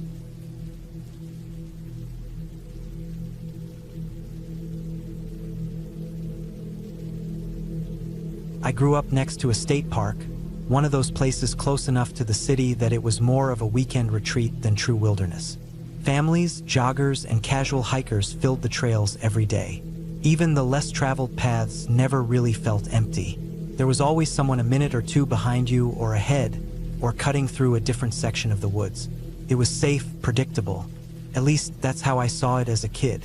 The park was big, but not wild. The trees were tall, but not old growth. There were rumors of wild pigs, but no one ever saw them. The biggest animals I'd seen were squirrels and songbirds. There were rattlesnakes, but they mostly kept to themselves, sunning on rocks or slipping into dry grass if people got too close. Even the coyotes weren't much to worry about. Just thin, scrappy creatures that hunted rats and took off the second they saw a person. For years, the park felt like an overgrown backyard. But when I was 10, that started to change. My dad and I were taking a side trail one afternoon. It wasn't a secret path or anything, just one of the less popular ones. Rougher, rockier, no bikes allowed, and more chances of seeing a rattlesnake. I was watching my step, making sure I didn't roll an ankle or put my foot down in the wrong place. Dad was walking ahead, keeping an eye out for me. Then he stopped. "Oh shit," he muttered under his breath. I looked up. 2 massive bucks stood on the trail just ahead of us. I had never seen deer that close before, and these weren't the skinny, nervous things I'd seen in pictures. These were big, strong. Their coats were thick, their antlers huge. And we were close, too close, maybe 20 feet away. I didn't understand what was wrong at first. To me, they looked like something out of a picture book, like friendly creatures that belonged in the woods. I took a step forward. "Oh dear," I said, excited. One of them lowered its head. I thought it wanted to be petted. My dad did not. "Sedina, no." I barely had time to register his voice before a branch flew past my shoulder and smacked against the deer's face. It barely flinched. The second buck bolted instantly, crashing through the underbrush. The first one didn't. For a moment, it just stood there, staring at me. Then, after what felt like forever, it turned and walked off. Not ran. Walked, like nothing had happened. I didn't fully understand what had just happened until my dad grabbed my arm and pulled me back. He was shaking. That scared me more than the deer. My dad never got scared. I got a lesson that day. A long one. Even nice animals could be dangerous. They weren't pets. They weren't friendly. They were wild. And wild meant unpredictable. That was the first time I realized the woods weren't just a big park. That fall, a mountain lion was spotted near one of the busiest trails in the park. It was far away, just a distant shape moving through the brush. But people saw it. A real, living mountain lion. The first sighting in 20 years. It made the news. People panicked. There were warnings posted at every trailhead. Asterisk, be alert. Do not run. Keep small children close. Asterisk. I wasn't scared, though. I was fascinated. A lion. In our park. I asked my dad about it. He told me mountain lions were shy. They didn't want to be seen. The fact that one had been spotted meant something was changing. I didn't really get it at the time. I just thought it was cool. But over the next 10 years, I watched the park change. By the time I was in my 20s, the deer were everywhere. Not just deep in the woods, but in backyards, on sidewalks, standing in the middle of the road like they owned the place. Big ones, too. No hunting meant no fear. They ate everything. Garden roses, shrubs, vegetables, anything they could get their teeth on. Owls nested in the trees by the main parking lot, hooting in broad daylight, unbothered by the crowds. Coyotes weren't just thin little scavengers anymore. They were bigger, healthier. Packs of them yipped and howled at night, echoing through the hills. The wild pigs weren't rumors anymore. And the mountain lions? People could hear them at night, screaming. I heard them too. The first time, I thought it was a woman screaming in the distance. The second time, I realized it wasn't. It was the lions. There was no going back. The animals weren't just passing through. They were home, and we were just visitors. I stopped hiking alone after that. Not because I was scared, exactly. I just understood the rules now. The first time I had walked into those woods as a kid, I thought of them as a safe place. Park. But that was wrong. It had always been wild. It just took a while for the wild to come back. One afternoon, I took a familiar trail, one I had walked 100 times. It was late, and I was pushing it, but I told myself I'd be fine. The sun was still up. The main road wasn't far. Then, about halfway through, I saw something ahead. A deer. A buck. Big. It wasn't scared of me. It stood in the middle of the trail, looking at me. Just looking. I stopped. I thought about that day with my dad. I took a slow step back. The buck flicked its ear, took a step forward. Not running, not charging, just stepping forward. I took another step back. It stepped forward again. That was enough. I turned around and walked back the way I came. I didn't run, didn't look back. When I finally made it back to the road, my heart was pounding. It hadn't attacked me. It hadn't even done anything threatening. But I knew, deep in my gut, that it wasn't afraid of me. And that was dangerous. That was the last time I hiked alone. I still love the park. I still hike there. But I don't think of it the same way anymore. It's not an overgrown backyard. It's not a playground. It's a place where wild things live. The people still come. The joggers, the families, the weekend hikers. They walk the trails, laughing, talking, never looking too closely. Most of them don't notice the deer watching from the brush. Most of them don't know what a mountain lion sounds like at night. Most of them don't think about what's really out there. But I do, because I know now that the wild never really left. It was just waiting to come back.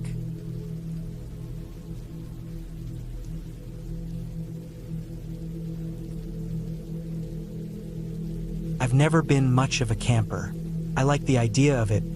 Fresh air, the smell of pine, the sound of a river nearby. But I'm not someone who finds comfort in being surrounded by wilderness at night. Something about the vast darkness unsettles me. Maybe it's knowing that if anything happens, if something or someone comes creeping up, there's no quick way out. No locked doors, no solid walls. Just thin nylon between you and whatever is out there. But when a big group of my friends planned a camping trip, I figured I'd give it another shot. It wasn't just a small get-together. There were about 45 of us in total, all in our 30s, most of us knowing each other from work or mutual friends. That kind of number made me feel safer. It wasn't like I'd be stranded alone in the middle of nowhere. There would be plenty of people around. When my 2 tent mates and I arrived at the campground, the main area was already packed. Fires were burning, people were laughing. The smell of food drifted through the air. It looked fun, but there weren't any open spots left. Someone suggested we set up across the road, closer to the river. It wasn't far, maybe a 2-minute walk from the main campsite, but it was just enough distance to feel separate. I didn't love the idea, but we didn't have much choice. The 3 of us pitched our tent near the tree line, about 30 feet from the water. It was peaceful, quieter than the other side. The sound of the river rushing by was nice. We could still hear faint voices and laughter from the main campsite, but mostly, it was just the wind in the trees and the steady flow of water. That first night was uneventful. We stayed up late sitting by our own fire, talking about nothing in particular, occasionally hearing the distant chatter and music from the others.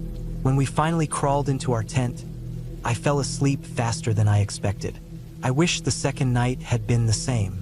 It was sometime in the early morning hours when I woke up to the sound of movement. I wasn't sure at first what had pulled me from sleep, just a vague sense of unease, a shift in my awareness. My eyes opened, and I lay there, still groggy, listening. Something was outside the tent. At first, I thought maybe it was just the wind rustling the leaves. But then I heard it again, slow, deliberate footsteps moving through the dried pine needles and dirt just beyond the thin fabric wall. I held my breath, straining to hear more. The footsteps weren't constant. They would start, then stop, then start again, like whatever it was pausing between each step. It was an animal. It had to be. I squeezed my eyes shut, hoping it was just a deer sniffing around. But then came a sound that made my stomach drop. A low, deep growl. It wasn't loud, but I felt it more than I heard it. A vibration in my chest, like a warning. I froze. My hands clenched the sleeping bag. My heart pounded so hard it felt like it might shake the whole tent. There was no mistaking that sound. It wasn't a dog. It wasn't a coyote. It was a big cat. A cougar. A second set of footsteps moved through the brush. Another one. I felt sick. I didn't have a gun. My knife was in the car, completely useless to me now. If they decided to come into the tent, we had nothing. I turned my head slightly, barely breathing, and reached out to the girl sleeping next to me. I knew the other girl wouldn't handle the situation well if she woke up in a panic, so I chose the one who I thought could stay calm. I pressed my hand against her shoulder and squeezed. She stirred, shifting slightly, and I knew she was waking up. I didn't say a word. I just kept my grip on her arm, my heart hammering. Another growl, closer this time. I felt her body go rigid as she heard it. She was fully awake now, just as aware as I was of what was happening. We lay there, silent, barely daring to breathe. My mind raced, running through every possibility. If they attacked, could we fight? No, there was nothing in the tent that could help us. Running wasn't an option either. Even if we made it out, we'd never outrun a cougar in the dark. The only thing we could do was sit there, praying they would move on. Minutes passed, stretching endlessly. I kept expecting to hear the sound of claws against fabric, to feel the tent collapse as one of them pounced. But then, slowly, the footsteps began to move away. I listened, still frozen, as they grew fainter. The sounds of the night filled the silence again. The river, the wind, the distant crackling of a fire across the road. I didn't move. I didn't trust it was over. I lay there, stiff and wide-eyed, for the rest of the night, unable to sleep. Morning eventually came, and with it, a wave of exhaustion and relief. The other girl woke up, completely unaware of what had happened. My friend and I didn't say much, just exchanged glances as we crawled out of the tent, squinting at the daylight. I expected to see paw prints in the dirt. I expected to find something, anything, to confirm what had happened. Instead, I saw two guys from the main campsite grinning at us from across the road. "Sleep well?" one of them asked, smirking. Something about their faces made my skin crawl. It didn't take long to piece things together. They had been the cougars outside our tent. They had crept over in the middle of the night, making growling sounds, walking around just close enough to scare us. We were all in our 30s. This wasn't some teenage prank. These were grown men who had intentionally terrorized us for their own amusement. I wasn't angry. I didn't waste my breath yelling. I was just done. I packed up my things and left that morning, ignoring the half-hearted apologies and sheepish laughter from the guys when they realized we weren't taking it as a joke. I haven't gone camping since, and I never will.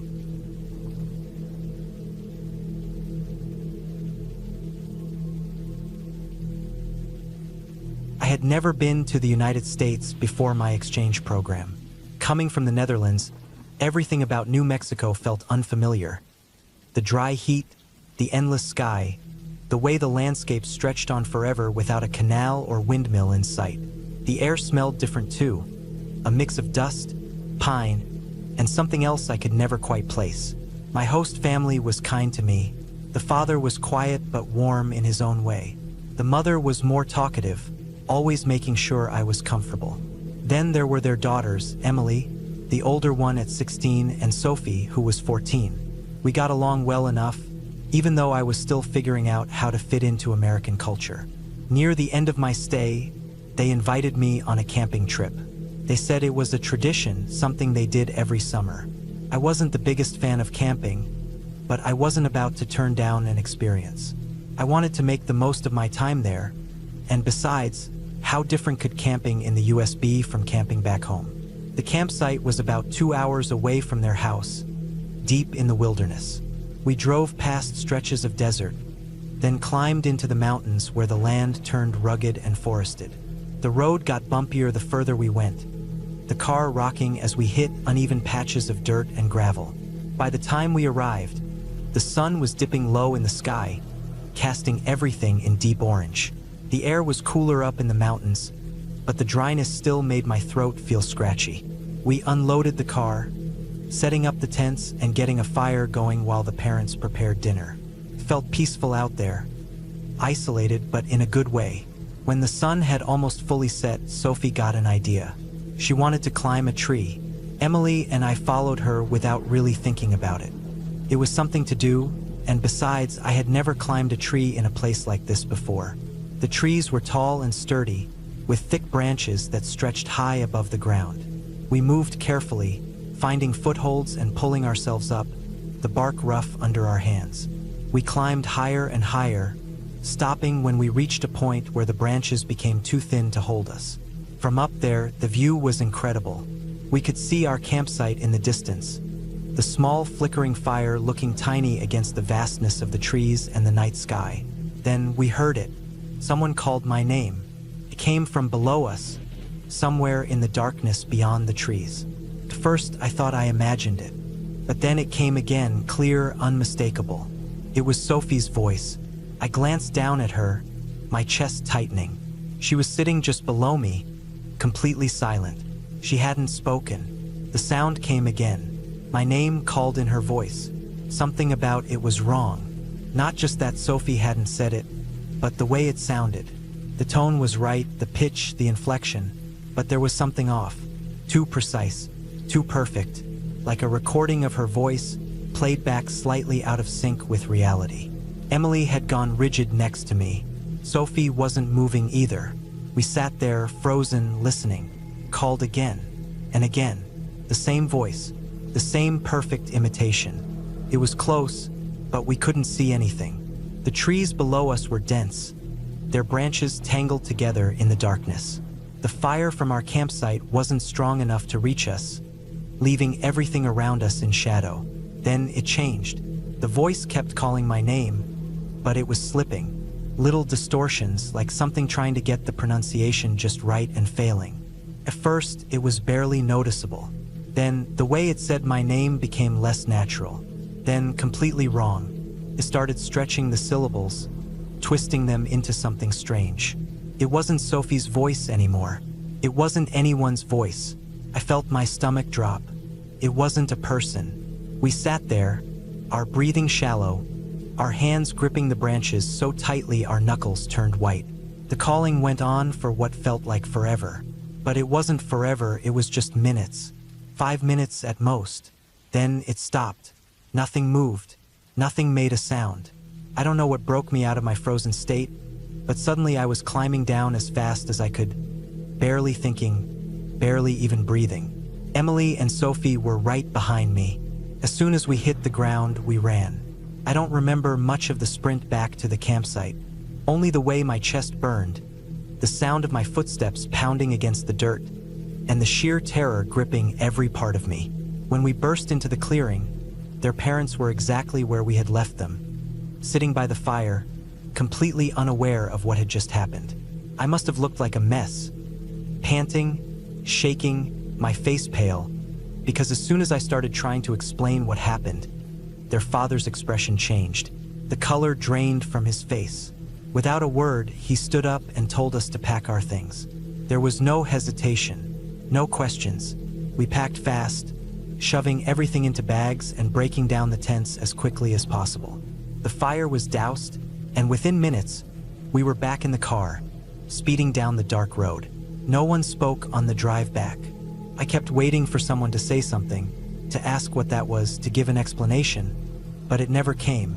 We got home late, and I lay in bed for hours, staring at the ceiling, running over everything in my head. The voice, the way it called my name, the way it changed. The next morning, I tried to bring it up. The dad shut it down immediately. "We're not talking about it." That was it. We never spoke about it again. The rest of my exchange program went on as if nothing had happened. We did normal things. We had normal conversations. But I never forgot that night. I still don't know what we heard out there. But I know one thing for sure. Something was in those woods, and it knew my name.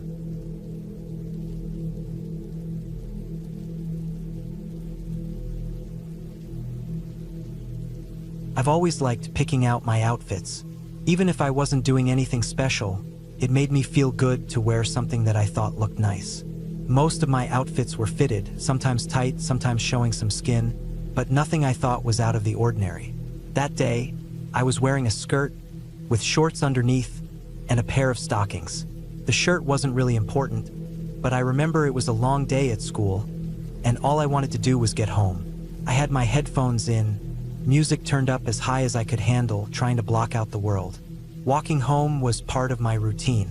I did it almost every day, the same streets, the same turns, the same stretches of sidewalk that I could probably navigate blindfolded at that point. But that day, something felt different. First, I didn't notice it. I was focused on my music, lost in my own little world. But then I felt something brush up against me from behind. Not a strong push, not enough to knock me off balance. Just a slight movement, something I barely registered. I thought maybe I had imagined it, or that I had accidentally brushed against something myself. I kept walking. Then it happened again. It was subtle, but enough for me to glance over my shoulder. That's when I saw him. A man was right behind me, not a few steps away, not casually walking in the same direction. He was inches away. If I had stopped suddenly, he would have walked straight into me. He was too close, way too close. I screamed. I didn't mean to. It just came out, pure instinct.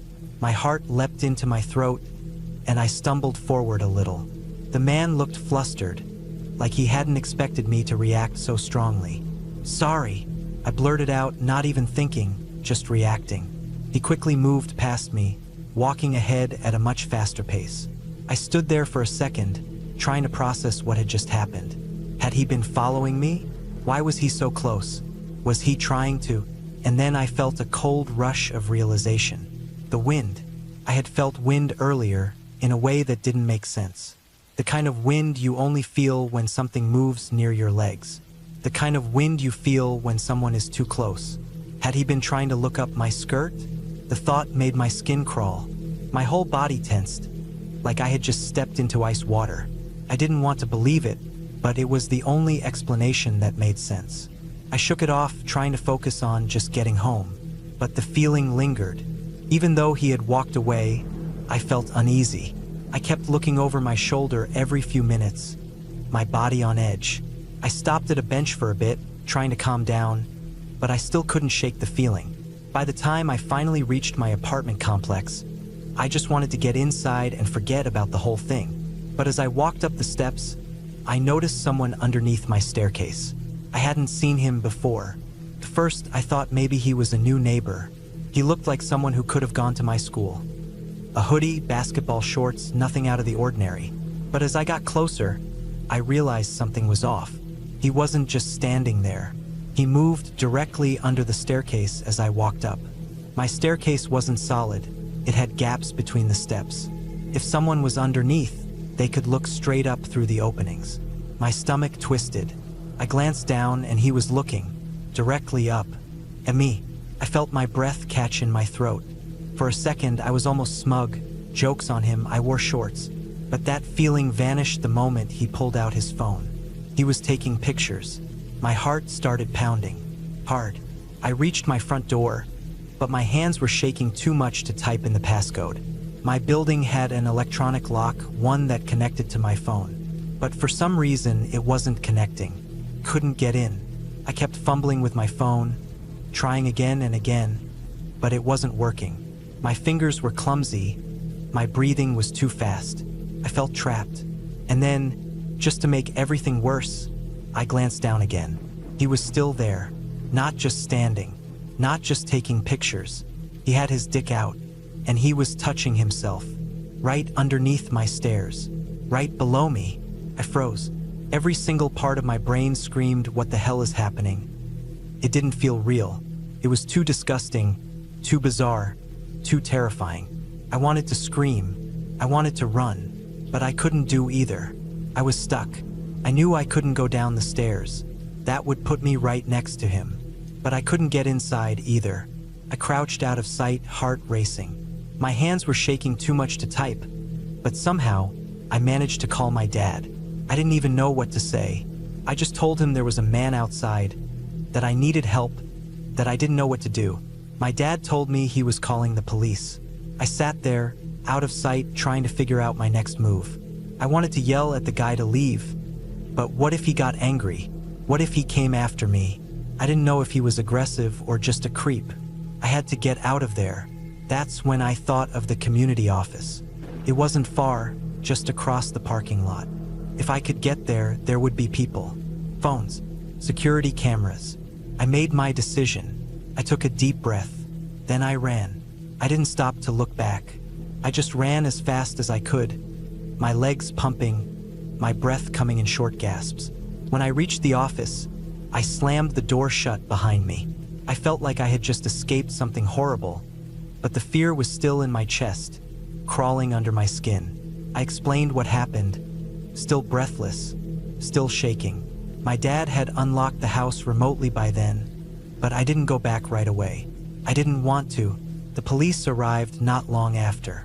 They asked me questions, took down descriptions, told me they would keep an eye out, but they never found him. I kept waiting for them to say they caught him, that he had been arrested, that it was over, but that call never came. I never saw him again, and I hope I never do. For weeks, I felt uneasy every time I walked home. I kept looking over my shoulder. I took different routes. I kept my key ready the second I got to my door, just in case. Eventually, the fear faded. But even now, I still think about it. Because the worst part isn't just what happened that day. It's that he's still out there.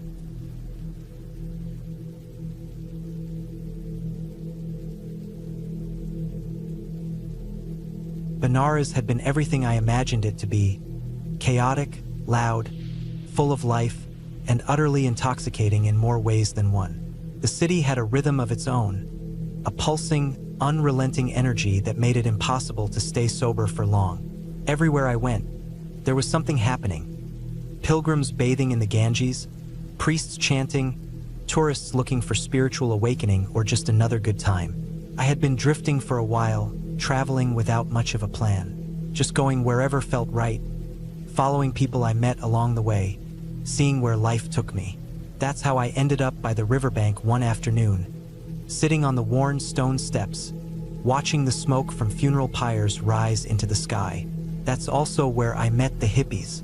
They were easy to spot, barefoot, sunburnt, draped in loose, faded clothes that had seen better days. They looked like they had been here forever, like they had no intention of ever leaving. We got to talking, and it turned out they were just like me, floating through life, looking for the next high. I had hash and they had pills, LSD, MDMA, a few things I had never even heard of. It wasn't long before we were passing joints, trading stories, watching the river glow orange as the sun set. That night, someone mentioned heading to Rishikesh, about 500 kilometers away. The idea of camping deep in the forest, away from the crowds, sounded like the perfect next step. I agreed without a second thought. We left the next morning, cramming into whatever transport we could find. Hitchhiking, jumping onto buses, piling into shared jeeps, whatever worked. The group grew along the way. We met others at roadside tea stalls, in cheap goose houses, at temples. By the time we reached Rishikesh, there were 13 of us. Someone, this German woman whose name I never really caught, claimed she knew of an abandoned hut on the edge of the forest, right by the river. No need for tents, she said. It would be perfect. And it was. The place was bigger than I expected. A single-room hut with a thatched roof and stone walls, half covered in vines. The river was just a short walk away. The forest stretched endlessly behind us, thick and dark. It felt like the kind of place where anything could happen. We built a fire, spread out blankets and sleeping bags inside the hut, and let the night take us. It was a blur of smoke and laughter, the kind of night where time melted away. Someone had a guitar, someone else had a bottle of cheap local rum. We passed everything around, joints, pills, whatever was available. The night stretched on forever, the fire flickering against the stone walls, the sound of the river blending with the music. At some point, I lost track of what I had taken. It didn't seem to matter. Then, at some point in the middle of the night, I woke up. At first, I didn't know where I was. My heart was pounding so hard I could hear it in my ears. My body felt heavy, like I was sinking into the ground. Couldn't breathe. The walls felt too close, pressing in on me, like the hut was shrinking. I sat up, trying to shake the feeling, but it only got worse. I looked around. Everyone was asleep, sprawled across the floor, unmoving. A horrible thought hit me. Asterisk, asterisk, they were all dead. Asterisk, asterisk. I don't know why I believed it, but in that moment it felt real. I crawled over to the nearest person, shook them hard. Nothing. I tried another. No response. Panic took over. I was trapped in a hut with a dozen corpses, and I was next. My heart was going to stop. I was sure of it. Couldn't breathe. Couldn't think. I started crying loud, gasping sobs that didn't make sense even to me.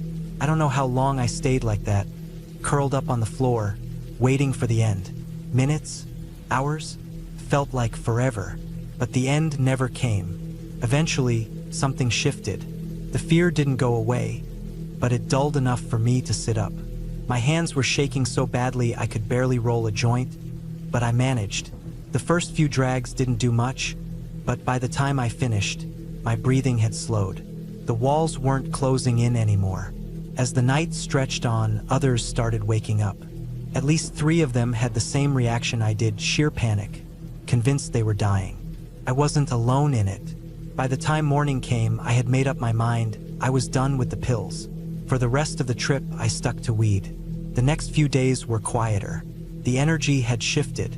Some people left, heading back to Rishikesh, moving on to the next place. I stayed, but I kept to myself more. The river became my escape. I spent hours sitting by the water, watching the currents, letting my mind settle. The fear from that night lingered, but it wasn't as sharp anymore. I kept thinking about how close I had felt to the edge, how easy it was to slip into something dark, how fragile everything really was. By the time I finally left, I knew I wasn't the same person who had arrived. The high had faded, but the memory of that night never did. I never touched those pills again.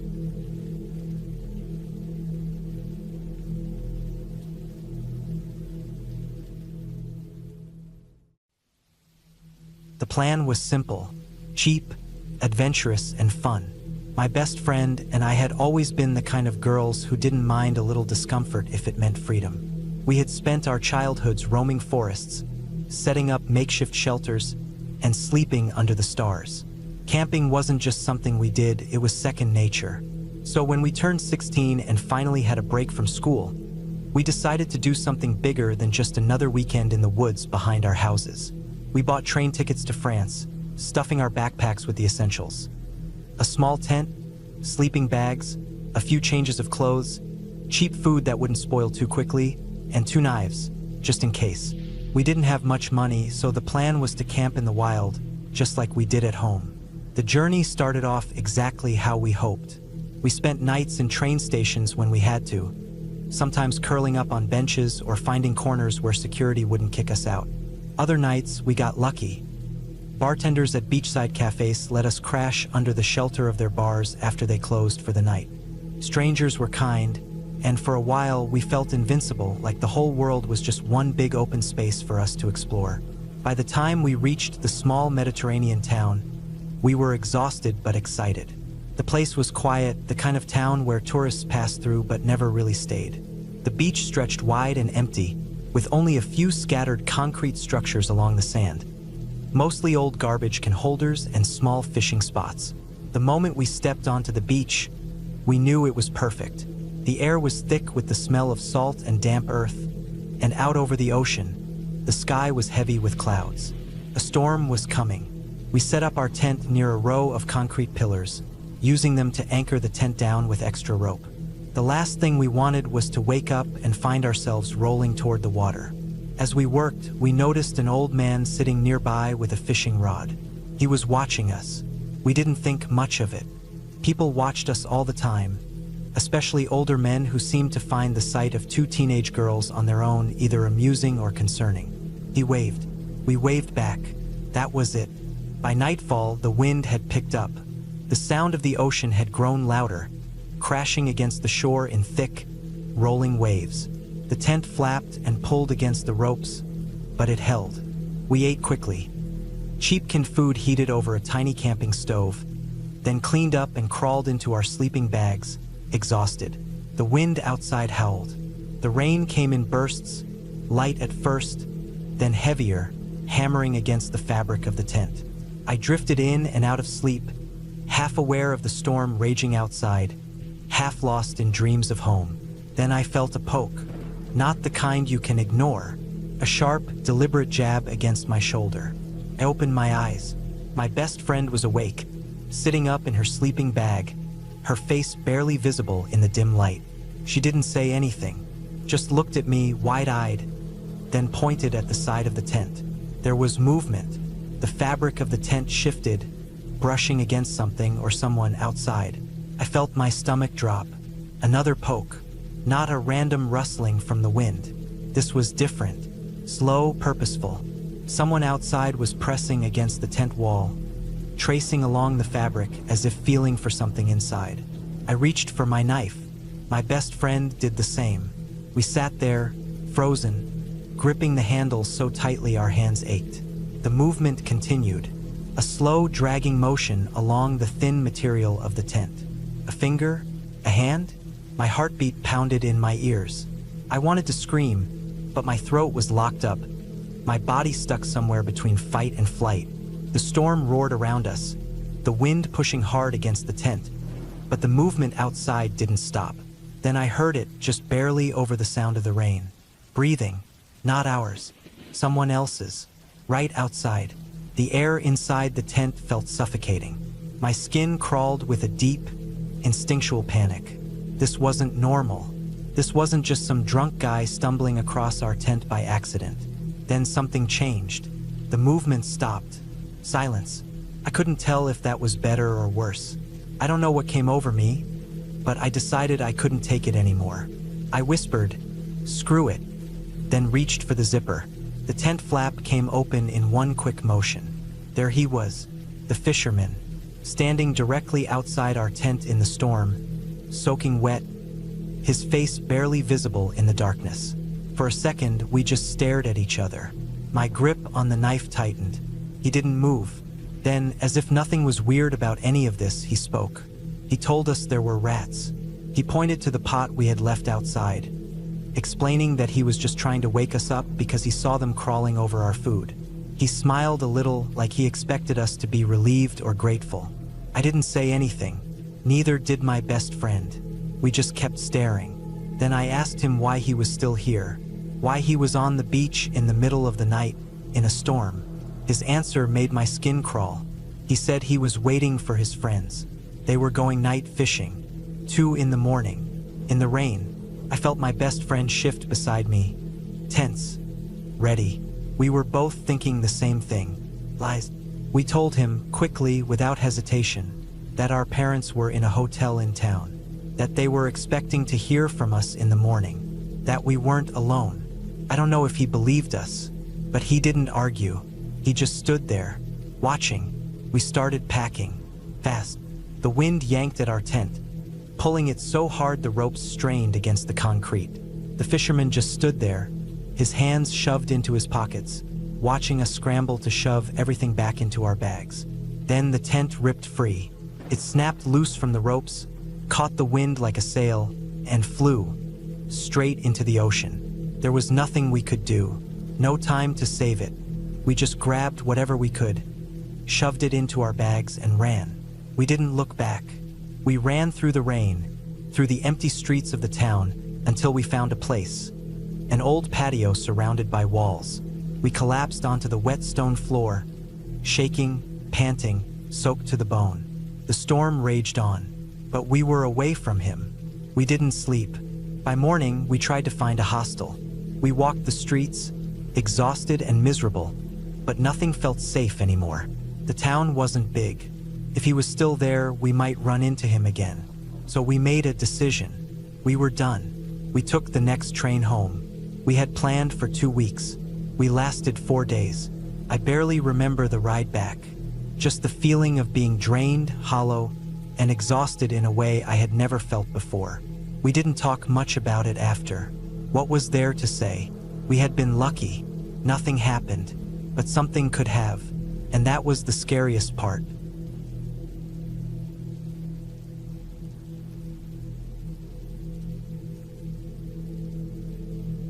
There was something about the way the pines swallowed sound that made the forest feel endless.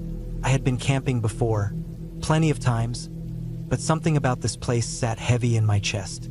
Maybe it was the isolation. Maybe it was the way the trees loomed overhead, their branches twisting together to block out most of the sky.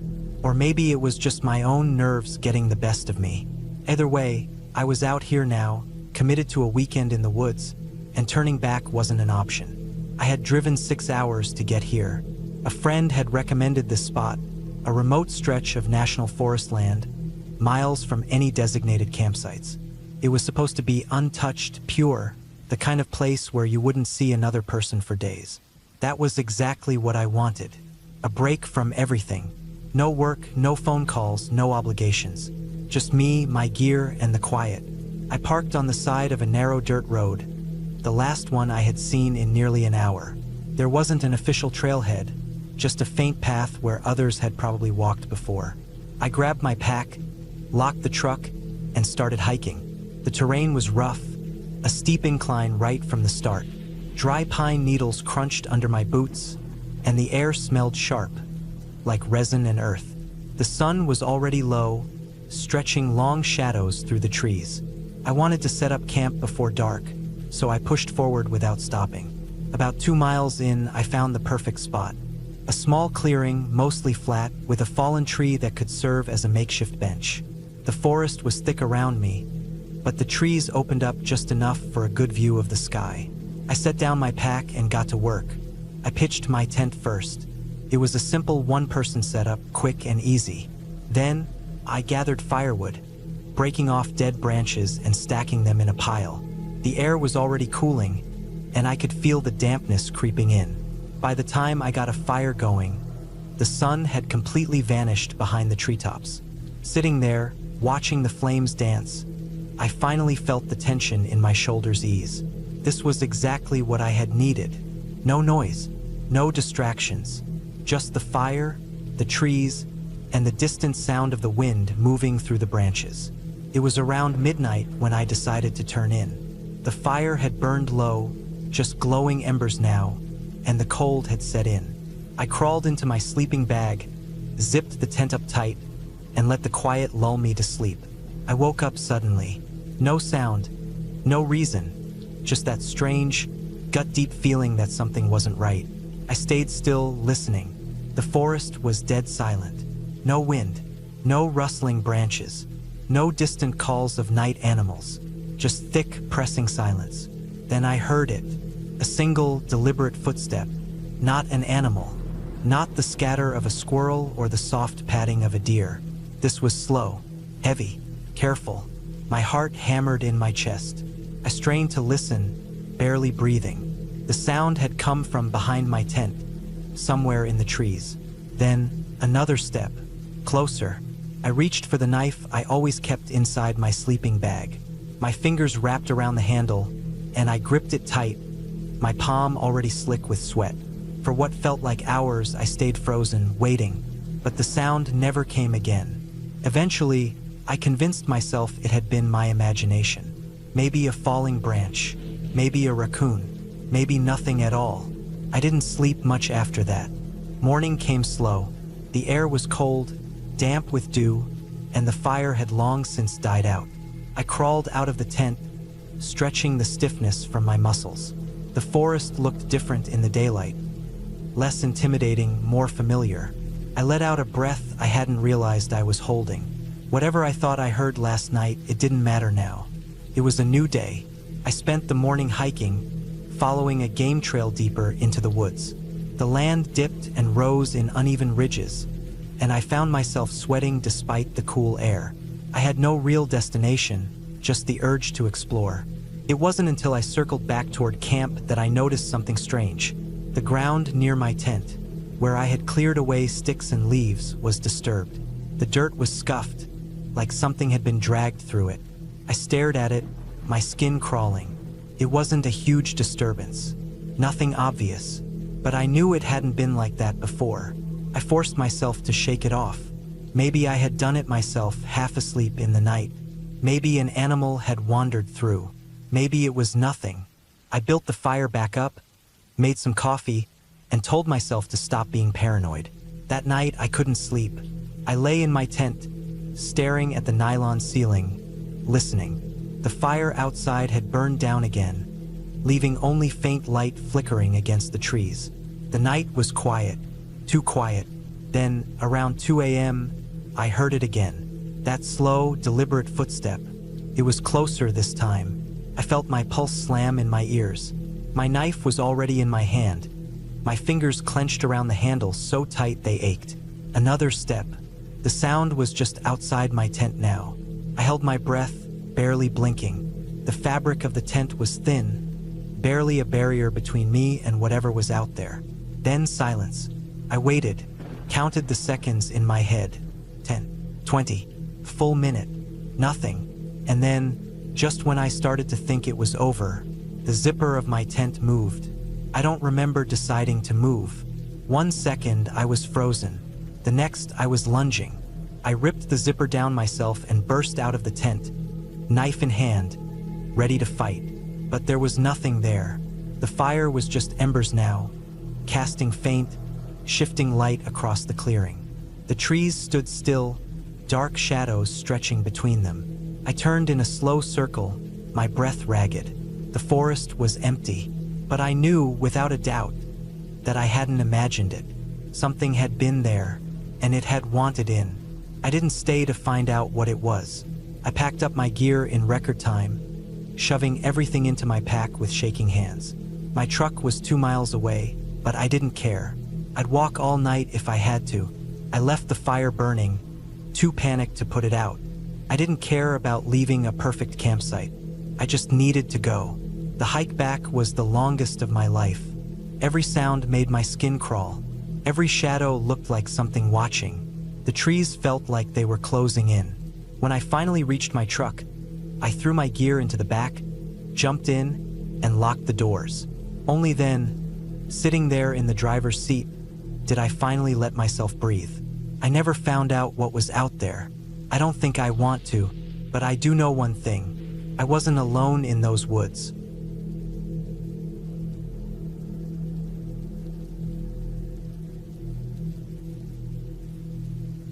Camping in Ocala National Forest was supposed to be fun. That was the whole point. Just a bunch of high school kids, away from parents, no responsibilities, no rules. Just a weekend of drinking, bad food, and pretending we knew how to survive in the woods. We had planned it for weeks, figured out the rides, the gear, who was bringing what. It was supposed to be simple. Set up tents, make a fire, tell dumb stories, then go home on Sunday with a couple of mosquito bites and a good memory. But Ocala is different from the places we were used to. Florida forests aren't the cute kind, the ones with nice open trails and little wooden benches for hikers to rest on. Ocala is dense, wild, the kind of place where people go missing, the kind of place where the trees grow too close together, where palmettos and vines twist up in thick, knotted walls, the kind of place where, if you stray too far from camp at night, you might not find your way back. We got there late in the afternoon. The first thing I noticed was how quiet it was. Not completely silent. There were bugs, birds, the occasional rustling of wind through the leaves. But it wasn't like the woods back home. There was something different in the air, heavier, the kind of quiet that makes you feel like you're being watched. We set up camp in a clearing near a small creek. It was a good spot. Flat, plenty of room for the tents, far enough from the main roads that no park rangers would bother us. As the sun went down, we built a fire, cooked hot dogs, passed around a bottle that someone had smuggled in. It was exactly the kind of night we'd been hoping for. At some point, the idea came up to go exploring. It was late, probably close to midnight. A few of us were getting bored just sitting around the fire, and someone mentioned a trail they had seen earlier that led off into the woods. It didn't take much convincing. We grabbed a couple of flashlights, told the rest of the group we'd be back soon, and headed out. The trail was narrow, winding through thick trees and brush. Our flashlights barely cut through the darkness, just little cones of light bouncing across the ground. The deeper we went, the quieter everything seemed to get. The bugs still hummed, but it felt more distant, more unnatural. Eventually, we reached the edge of the forest. The trees thinned out, and suddenly, we were standing just off the shoulder of a 2-lane highway.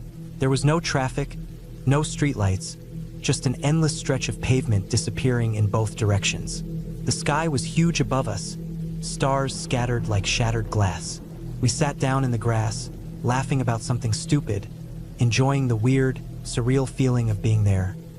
Deep in the woods, but right next to civilization. That's when the car came. At first, it was just headlights in the distance. A single vehicle moving fast. We didn't think much of it. Probably just some local heading home, or a trucker passing through.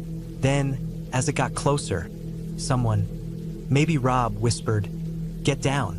It was an instinctive thing, no real reason, just some teenage survival mechanism kicking in. So we did. We crouched low in the grass, watching as the car's headlights swept past. And then the brake lights came on. The car slowed, stopped, doors opened, slammed shut. Then came the footsteps, heavy, fast, running toward us. There was no hesitation. We ran. The forest was right there, a wall of darkness waiting to swallow us up. We bolted toward it, crashing through the underbrush, branches slapping against our faces, vines snagging at our legs. I could hear them behind us, the footsteps on pavement, then the snap and crack of bodies forcing their way through the trees. They were following us. I didn't know who they were, and I didn't care. All I knew was that they were chasing us. My lungs burned, my legs ached, but I kept running. I could hear Rob and the others just ahead, their footsteps pounding against the forest floor. Behind us, the sounds of pursuit were getting louder. Then suddenly, Rob stopped short. I barely had time to react before I almost slammed into him. He was frozen, arms outstretched, mouth open in a silent scream, and right in front of him, suspended in the air like some nightmare from hell, was a banana spider the size of my hand. The web stretched between two trees, its silk shimmering faintly in the dim light. And in the center, unmoving, sat the spider. Long legs spread wide, massive body hanging in the air like a trap. For a split second, everything else faded. The footsteps, the fear, the chase. All that existed was that spider. And then instinct kicked back in. I didn't stop. I didn't slow down.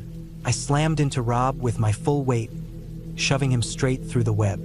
There was a second, just a second, where everything seemed to freeze. The web snapped. The spider flailed, tumbling off into the darkness. Rob let out a strangled sound, half scream, half gag. And then we were moving again. I didn't look back. I didn't check to see if they were still behind us. I just ran. Branches tore at my arms. Roots caught at my feet. I tripped, fell, scrambled back up. My lungs felt like they were going to explode. My heart was a hammer in my chest. And then suddenly there were voices, familiar voices. The camp. We burst into the clearing like animals, crashing through the undergrowth and into the light of the fire. People turned, startled. Someone shouted. I collapsed, hands on my knees, gasping for air. Behind us, the forest was still. Silent. There was no sign of pursuit. No crashing through the underbrush. No footsteps. Just the quiet hum of the forest, the distant crackle of the fire, the stunned faces of our friends. I didn't sleep that night. None of us did. We sat by the fire, jumpy, paranoid, listening for any sound of movement in the woods. But nothing came. By morning, it almost felt like a dream, like something our minds had exaggerated in the dark. But when we went back to look for footprints near the road, we found them. Deep impressions in the dirt, heavy, human, leading from the pavement into the trees. We packed up and left early. No one argued. On the drive home, I kept thinking about that moment. The way the car had stopped. The way the doors had slammed shut. The way they had run toward us. We would never know who they were, or what they had planned to do. But I knew one thing for sure. They hadn't been out there for a friendly chat.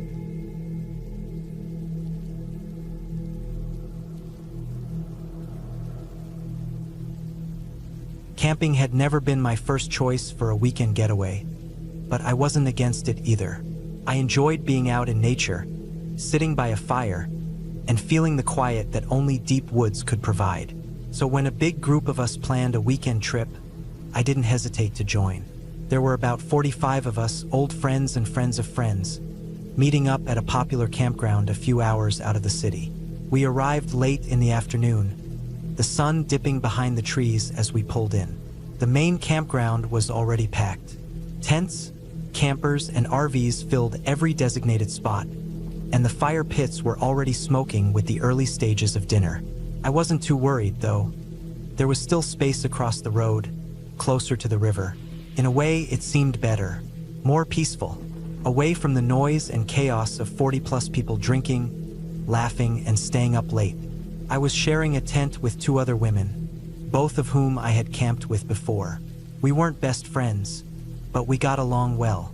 We drove over to the quieter side of the campground, following a dirt road that wound through tall trees and sloped down toward the riverbank. There were a few open spots there, nothing fancy, just clearings with fire pits and enough flat ground for a couple of tents. The trees here were thicker, the underbrush heavier, felt more secluded. We parked and got to work setting up. Our tent was a standard 3-person dome tent, roomy enough for sleeping bags and a little extra space for bags. The fire ring was about 10 feet away, a circle of stones filled with ash from past campers. The river was maybe 30 yards off, rushing steady and loud enough to mask any distant noises. As the sky darkened, we built a fire and settled in, making a quick dinner over the flames. It was peaceful. The moon was bright, casting silver light across the water, and the air was cool but comfortable. I could hear the distant sounds of the main campground, shouts and laughter carrying through the trees, but it felt like another world. Here it was just us and the sounds of the woods. We sat up for a while, talking in the firelight, before finally crawling into the tent to sleep. The second night started off the same way. We spent most of the evening at the main campsite, eating, drinking, and catching up with people. Around midnight, we made our way back across the road, using our flashlights to find the path in the dark. The fire we'd made earlier had burned down to embers, and we let it die as we got ready for bed. Inside the tent, the 3 of us crawled into our sleeping bags, zipped up, and settled in for the night. The air was cool, but the tent held some warmth, and I drifted off easily. Then, in the dead of night, something woke me.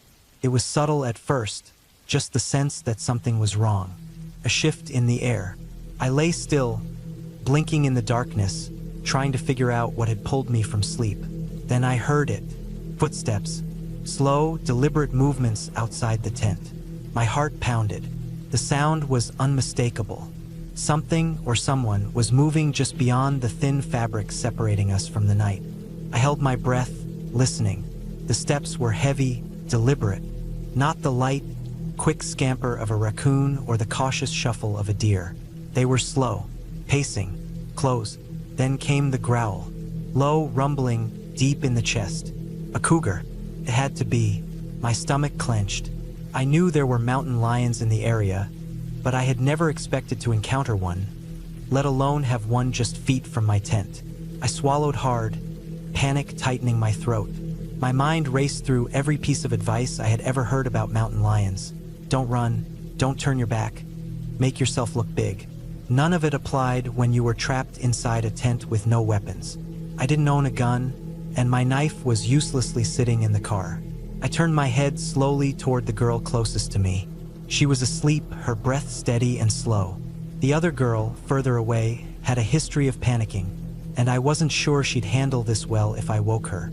I reached out, nudging the girl beside me. She stirred, inhaled sharply, and I felt her body tense as she registered the sounds outside. We lay still, listening. The growling came again. Then another sound, movement. More than one set of footsteps. There wasn't just one. There were two. Maybe more. I felt sick. Minutes dragged by like hours. My muscles ached from holding still, my breath coming in shallow, quiet gulps. The sounds continued, pacing, low growls, the occasional snap of twigs. We waited, tense, ready to fight for our lives if it came to that. Time lost meaning. I didn't know how long we lay there, frozen, listening to the predators circle our tent. My head spun with worst-case scenarios. If they attacked, we had nothing to defend ourselves with. We couldn't outrun them. We had no safe place to go. The night stretched on. I never fell back asleep. Neither did the girl beside me. Every tiny sound made my skin crawl, my heart hammer. Then, finally, the noises started to fade. The growls softened. The pacing grew more distant. Then silence. I didn't move. I didn't dare believe it was over. I just lay there, every muscle locked, waiting. The forest was quiet again. The river still rushed in the distance. The leaves rustled in the breeze, but the predators were gone. We had survived. Morning came painfully slow. As soon as the sun began to rise, I sat up, stiff and exhausted.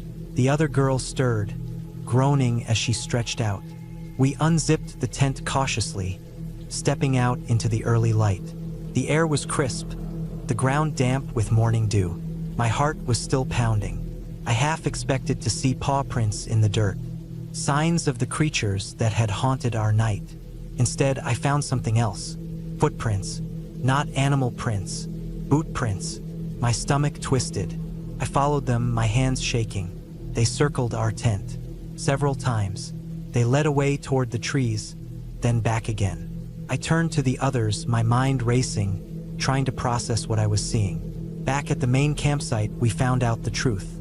It wasn't cougars. It had been a couple of guys from the other campsite. They had thought it would be funny to sneak over in the middle of the night, growling and prowling around our tent, pretending to be animals. We were in our 30s, grown adults. I wasn't angry, not exactly, more shaken than anything. That night had felt real, life or death. It didn't matter that it had been a prank. I had lived through the fear. I had spent hours in survival mode, convinced we might die. And I knew one thing for certain. I would never go camping again.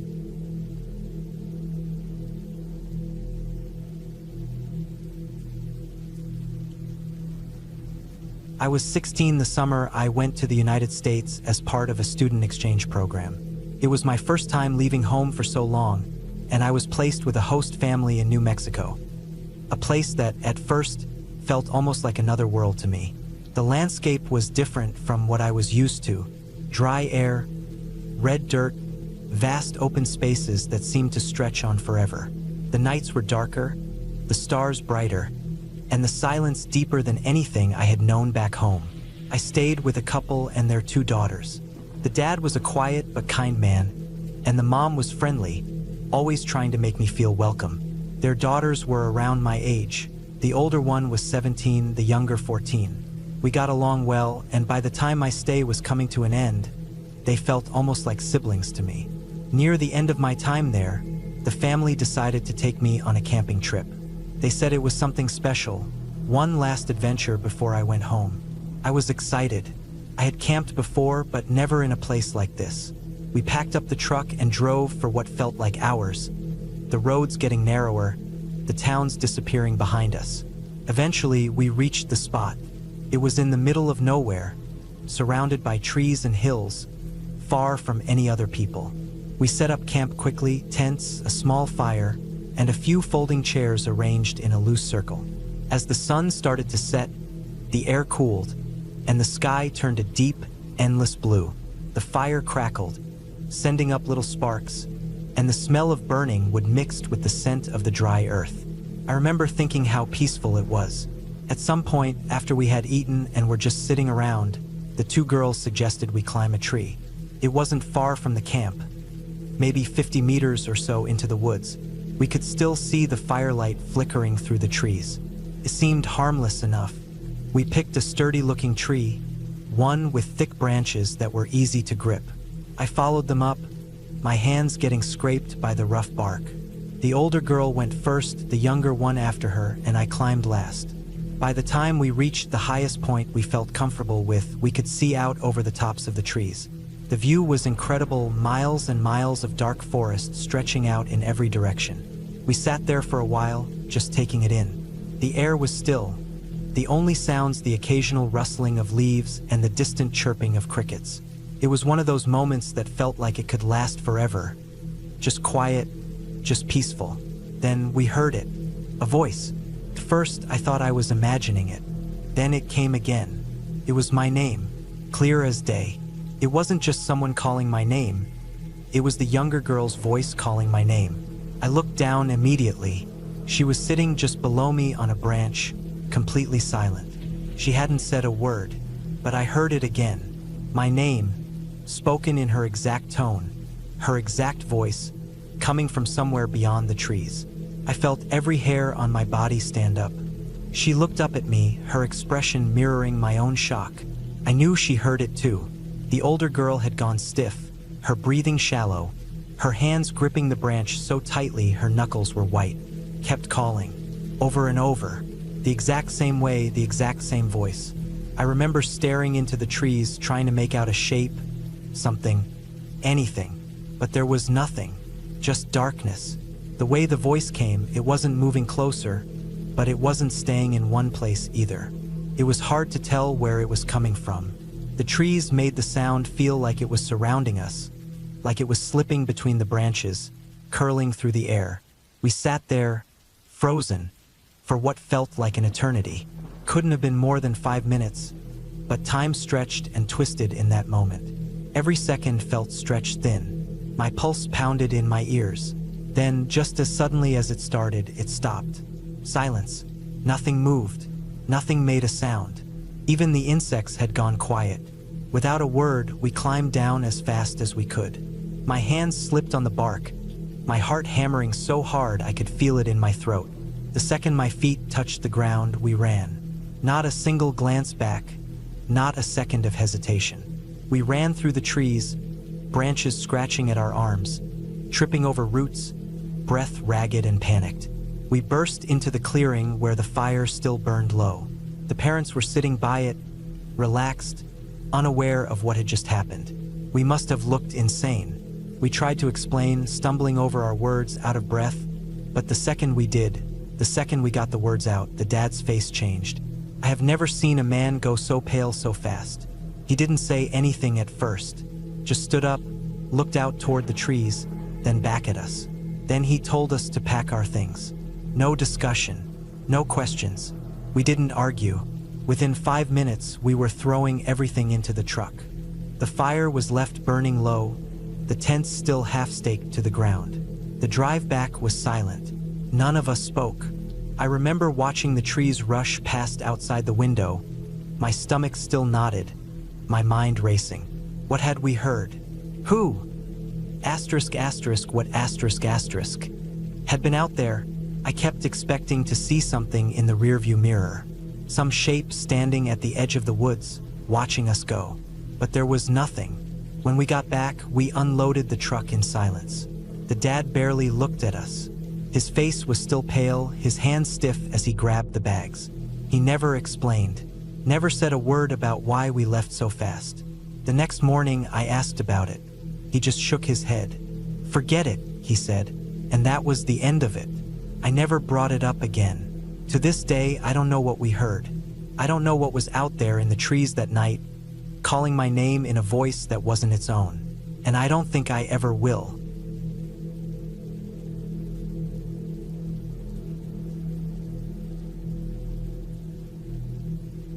I don't remember exactly how I ended up by the river in Benares that day, only that I had been drifting through India for a while, moving from one place to another, smoking, meeting people, getting high, and repeating the cycle.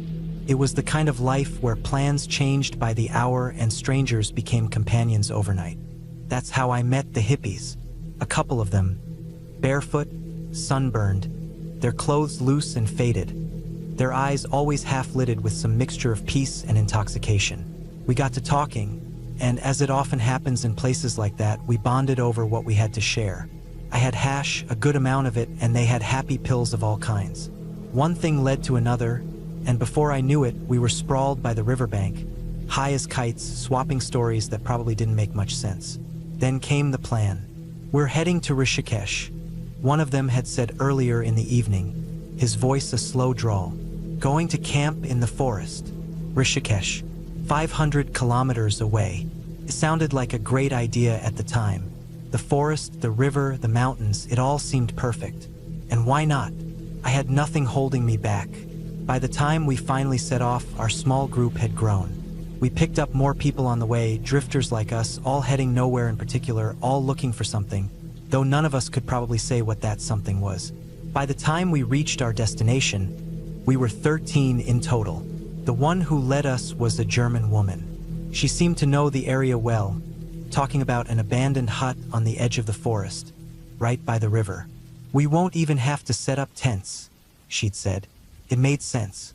Most of us didn't even have proper camping gear. The place sounded perfect. And when we got there, the hut was massive, like an old guest house that had been forgotten. The walls were weathered, the wooden beams dark and cracked from years of exposure. It sat right at the edge of the trees, with the river flowing just a short walk away. The air smelled damp, fresh with the scent of earth and water. The moment we arrived, we spread out, taking over the space as if it had been waiting for us all along. The night was a blur of smoke and laughter.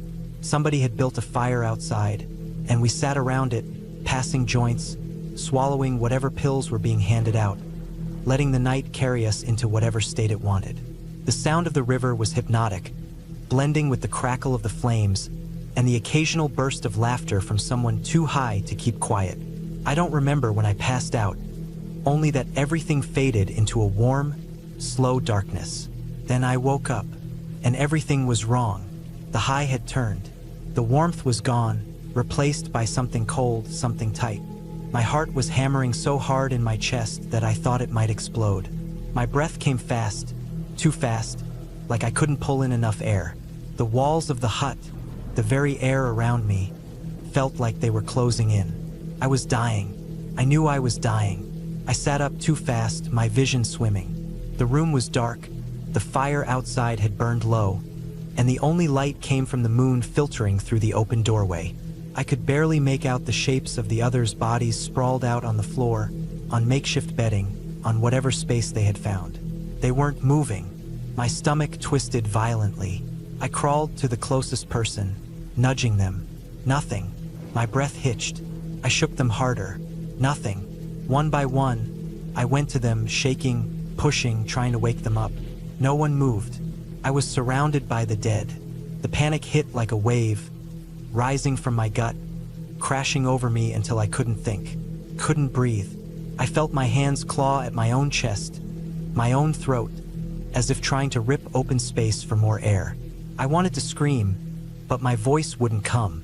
I think I fell to the ground then, curled in on myself, waiting for the end. Time stopped making sense. Minutes? Hours? I don't know. I only know that, at some point, the wave of panic receded just enough for me to move again. My hands were shaking so badly I could barely roll a joint, but I did. My fingers fumbled with the paper, with the hash, with the lighter. It took forever, but finally, I inhaled, the familiar burn of smoke filling my lungs. And just like that, the world steadied. My heart slowed. The walls stopped closing in. I could breathe again. I sat there in the half-dark, the joint burning between my fingers, staring at the unmoving bodies around me. My mind was still raw, still tinged with fear, but logic had started creeping back in. They weren't dead. They were just high, too high to wake up. too deep in whatever world their minds had taken them to. It wasn't just me. Later, as the night stretched on, others started waking up. 3 of them reacting exactly like I had, waking in terror, convinced they were dying, convinced everyone else was dead. I could see the panic in their faces, the way their hands shook, the way they gasped for air, eyes wild with fear. I passed them the joint. Eventually, the sun rose. The others woke up, groggy, unaware of the nightmare the night had been. Some of them laughed at how wrecked we looked. No one else had experienced what we had. That was it for me. No more pills. No more whatever the fuck had sent me spiraling into that hell. For the rest of the trip, I stuck to weed. Nothing else. Nothing stronger. And when it was all over, when we finally drifted away from each other, back into whatever roads our lives were taking us, I never saw any of them again. But I still remember that night. I still remember waking up and believing, truly believing, that I was going to die. And that feeling, that kind of fear, it never really goes away.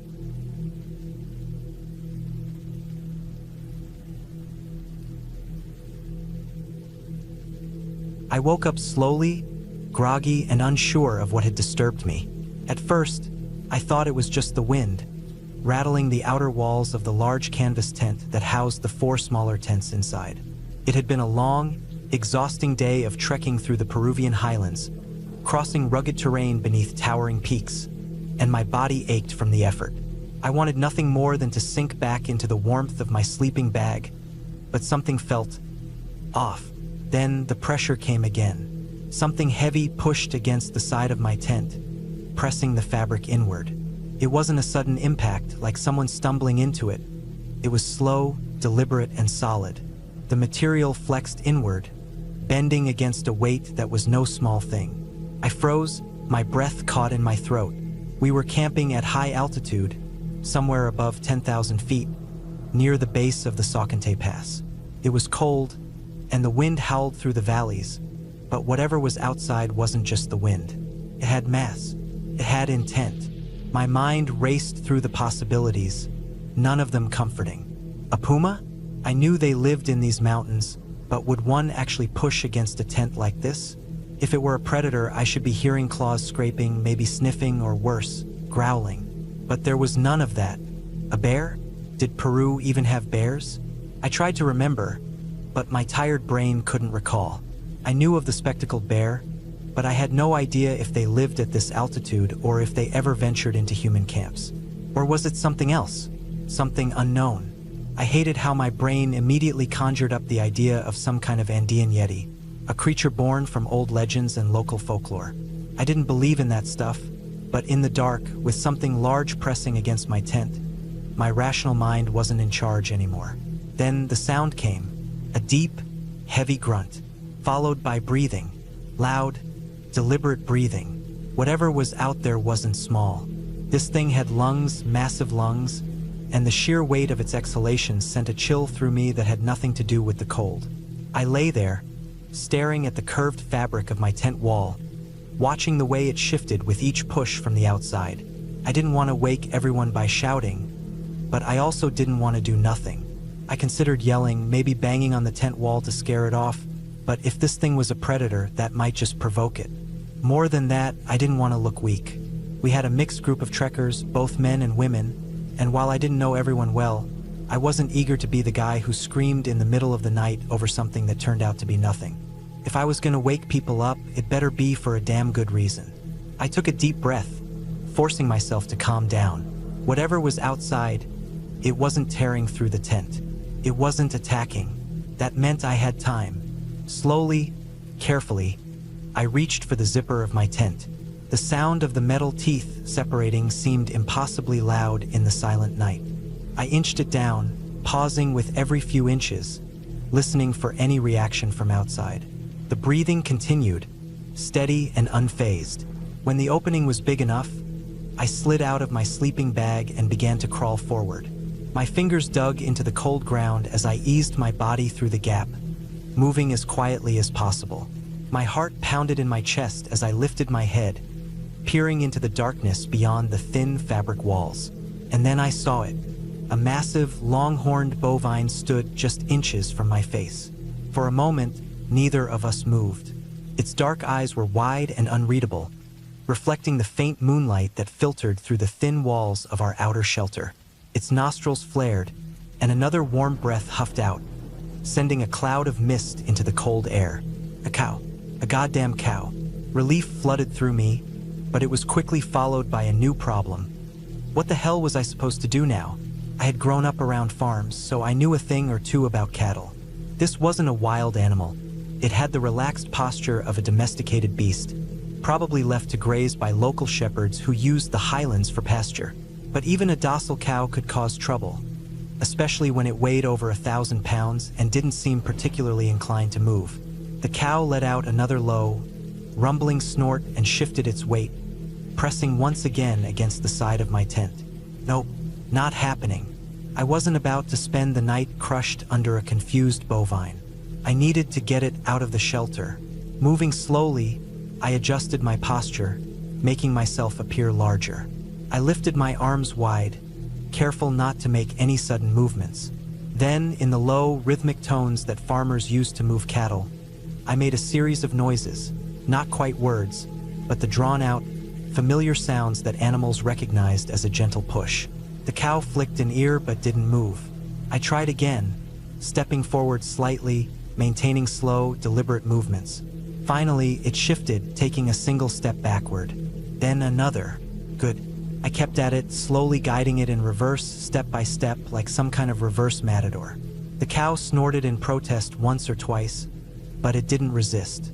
After what felt like an eternity, I finally backed it out of the outer tent and into the cold, open night. Once it was clear of the shelter, the cow seemed to lose interest in me entirely. It stood there for a few moments, as if considering its options, then wandered off into the darkness without so much as a glance back. I let out a long breath, my muscles finally relaxing. Shaking my head, I turned back toward my tent, slipping inside as quietly as I had left. The air inside was warmer, and my sleeping bag welcomed me like an old friend. My heart rate was still coming down, but I could already feel sleep pulling at the edges of my mind. Tomorrow I'd have a good story to tell. For now, I was just grateful that my late-night visitor hadn't been anything worse.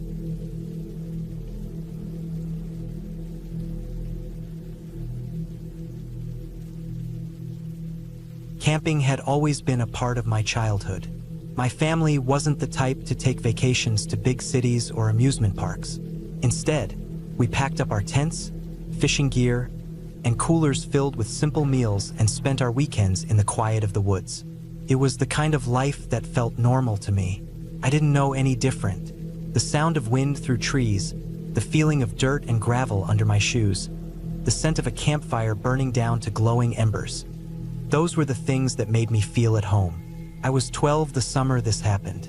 We had set up camp near a lake, a place we had visited before but never for this long. This time, we were staying for almost a week. The lake had a dam at one end, built up with medium to large rocks stacked in a way that let water seep through in places, forming small pools between the stones. It was a great place to fish, especially if you were patient enough to let your line settle in the water and wait. That was something I had learned to do over the years. I wasn't always good at sitting still, but when it came to fishing, I could be patient. On one particular afternoon, I had wandered off on my own to fish along the dam. The sun was still high, but the heat was starting to ease up as it got later in the day. I walked carefully across the rocks, testing each step before shifting my weight. Some of the gaps between them were big enough that if you weren't careful, you could twist an ankle or worse. I had my fishing rod in one hand and my tackle box in the other, scanning for a good spot to settle in. The air smelled like lake water and damp stone, with a faint breeze pushing small ripples across the surface of the water. As I moved along, I heard something behind me, a faint rustling, like leaves shifting. I turned my head, expecting to see a squirrel or a bird moving through the underbrush near the edge of the dam. But there was nothing, just stillness. I stood there for a second, listening. The only sounds were the wind and the occasional lap of water against the rocks below. I shrugged it off and kept walking, probably just my imagination. A few steps later, I heard it again. This time, I turned more quickly, eyes scanning the ground behind me. A few dry leaves shifted ever so slightly in the breeze, but I didn't see anything that could have caused the noise. A chipmunk, maybe, or a lizard scuttling between the rocks. I wasn't worried.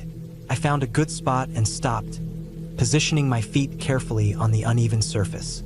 I set my tackle box down beside me and leaned forward slightly, peering into a small pool of water that had collected between the rocks. The surface was calm, reflecting the bright blue of the sky above. Then something moved. At first, I thought it was just a shadow shifting in the water. But then I saw it. A head lifting slowly from the pool, breaking the surface. A snake, right between my legs. It took me a second to process what I was looking at. The head rose higher, and I could see the curve of its neck, the slick shine of its scales catching the light. It wasn't a small one either. It was long enough that I couldn't see where its body ended beneath the water. For a moment, I was frozen. My whole body locked up, my breath caught in my throat. Couldn't move, couldn't think. The snake's head turned slightly, and I swear it was looking right at me. Then instinct kicked in. I jumped back so fast I nearly lost my footing. My heart was hammering, my breath coming fast as I scrambled away from the pool, putting as much distance as I could between me and the water. My tackle box tipped over, spilling some of its contents onto the rocks, but I didn't care. I wasn't thinking about anything except getting away. I didn't stop moving until I was back on solid ground, away from the dam, away from the rocks. Only then did I turn back, scanning the spot where I had been standing. The snake was gone. The water was still again, the surface unbroken. I stood there for a long time, breathing hard, trying to slow my racing heart. I had seen snakes before, but never that close. Never in a way that made me feel so completely trapped. It had been right between my legs. If I had moved just a little differently, if I had stepped in the wrong place, I shuddered and turned away.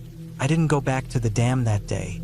That night, after dinner, we sat around the picnic table playing cards.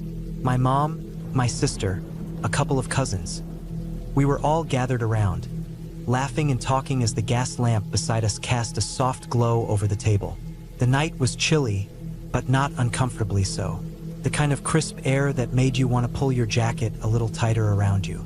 The smell of the campfire lingered in the air, mixing with the scent of pine and earth. Somewhere in the distance, I could hear the sound of water lapping against the shore. It was peaceful, perfect camping night. Then my mom went quiet. I didn't notice at first. I was too focused on my cards, trying to decide whether to fold or keep playing. But then I felt it, that shift in the air. The way everyone else had gone still. I looked up. My mom's eyes were locked on something beneath the table. Her expression was serious, her mouth set in a firm line. Then slowly, she stood up. Without a word, the rest of us followed her lead. I still didn't know what was happening, but I obeyed. Something about the way she was acting told me this wasn't a joke. Then I saw it, moving slowly beneath the picnic table, weaving its way through our feet, was a skunk. It wasn't in a hurry. It wasn't acting aggressive. It was just there, casually making its way through our campsite like it belonged there. Nobody moved. Nobody made a sound. I held my breath, watching as it sniffed around, its black and white fur standing out in the dim light. I paused near my feet, and I felt my muscles lock up, the same way they had earlier that day with the snake. I didn't move. I didn't even blink. Then, as casually as it had arrived, the skunk moved on. It wandered a few feet away, sniffed at the ground, then disappeared into the darkness beyond the edge of our campsite. We stood there for a long moment, still frozen, still waiting. Then my mom let out a slow breath and sat back down. The rest of us followed. The game continued, but the mood had changed. We were all a little more aware of our surroundings, a little more careful. That was the thing about camping. You could never completely relax. The woods were always watching, always waiting. You never knew what might wander into your space. And sometimes it was closer than you ever wanted it to be.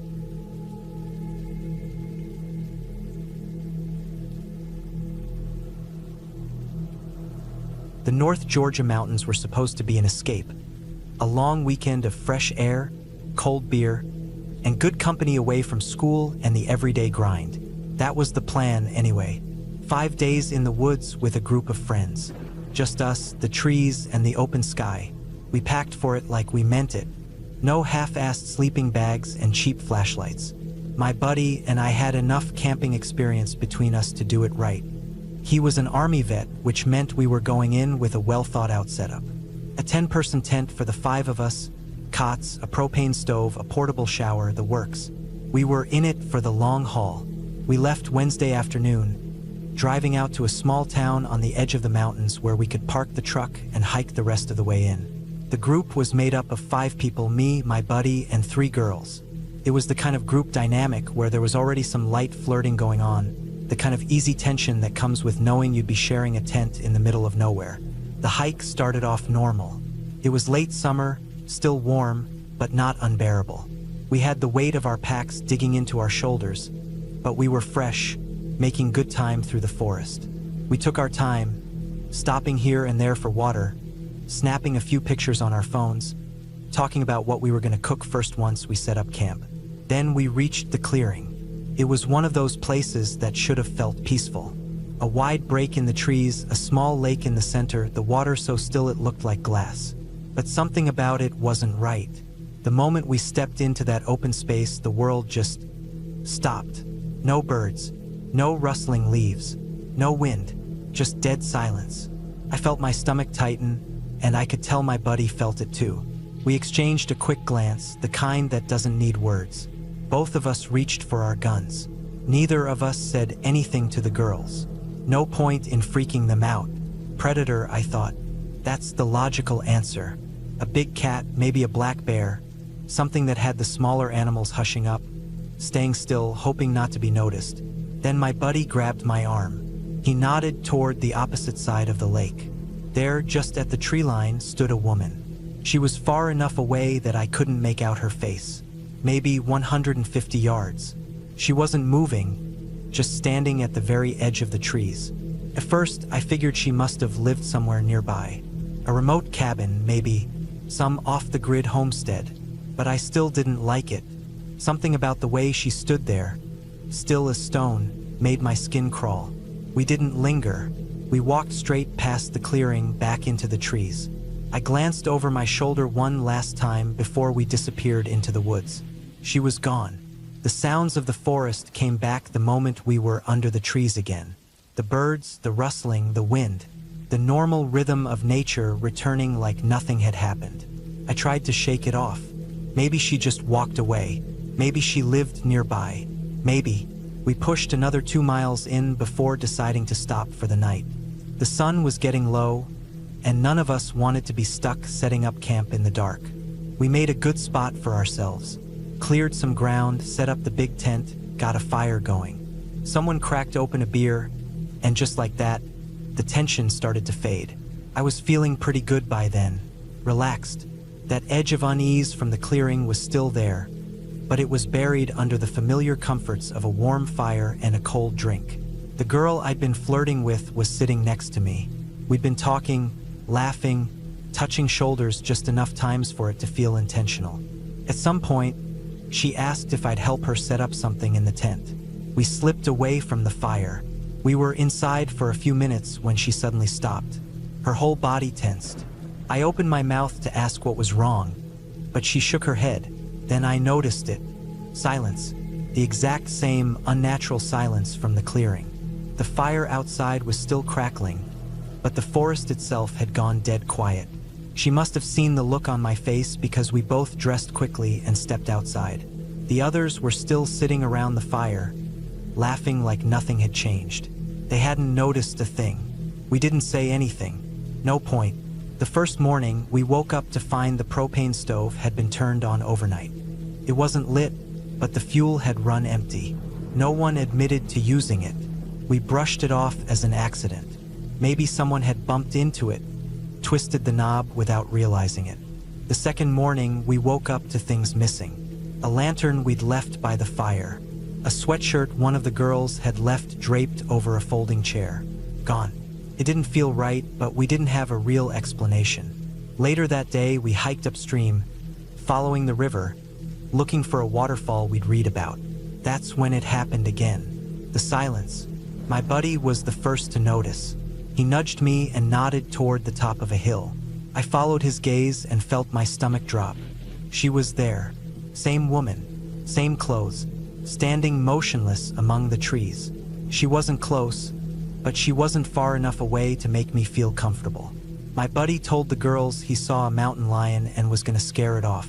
He climbed the hill, making a lot of noise, but when he got to the top, she was gone. The girls didn't ask too many questions. The moment passed, and the excitement of finding the waterfall took over. They swam. We laughed, felt normal again. Then we got back to camp, and it was a mess. Not completely destroyed, but disturbed. Food bags ripped open, clothes knocked off chairs, the tent partially unzipped. The girls asked if it was raccoons. I told them yeah. That night I didn't sleep. None of us did. The silence came again, sometime deep in the night. I felt my crush tighten her grip on my arm. I opened my eyes and saw my buddy sitting up, looking around. The forest was dead. No wind, no bugs, just stillness. And then, footsteps. Slow, deliberate. Not from inside the tent. Not from right outside either. Somewhere just out of sight. Moving, stopping, moving again. We stayed awake until the first hint of light. Then we packed up and left. The hike back to town was silent. Too silent. The forest never really came back to life. Now and then, I thought I saw her through the trees. Not close, not clear, just far enough that I couldn't make out her face.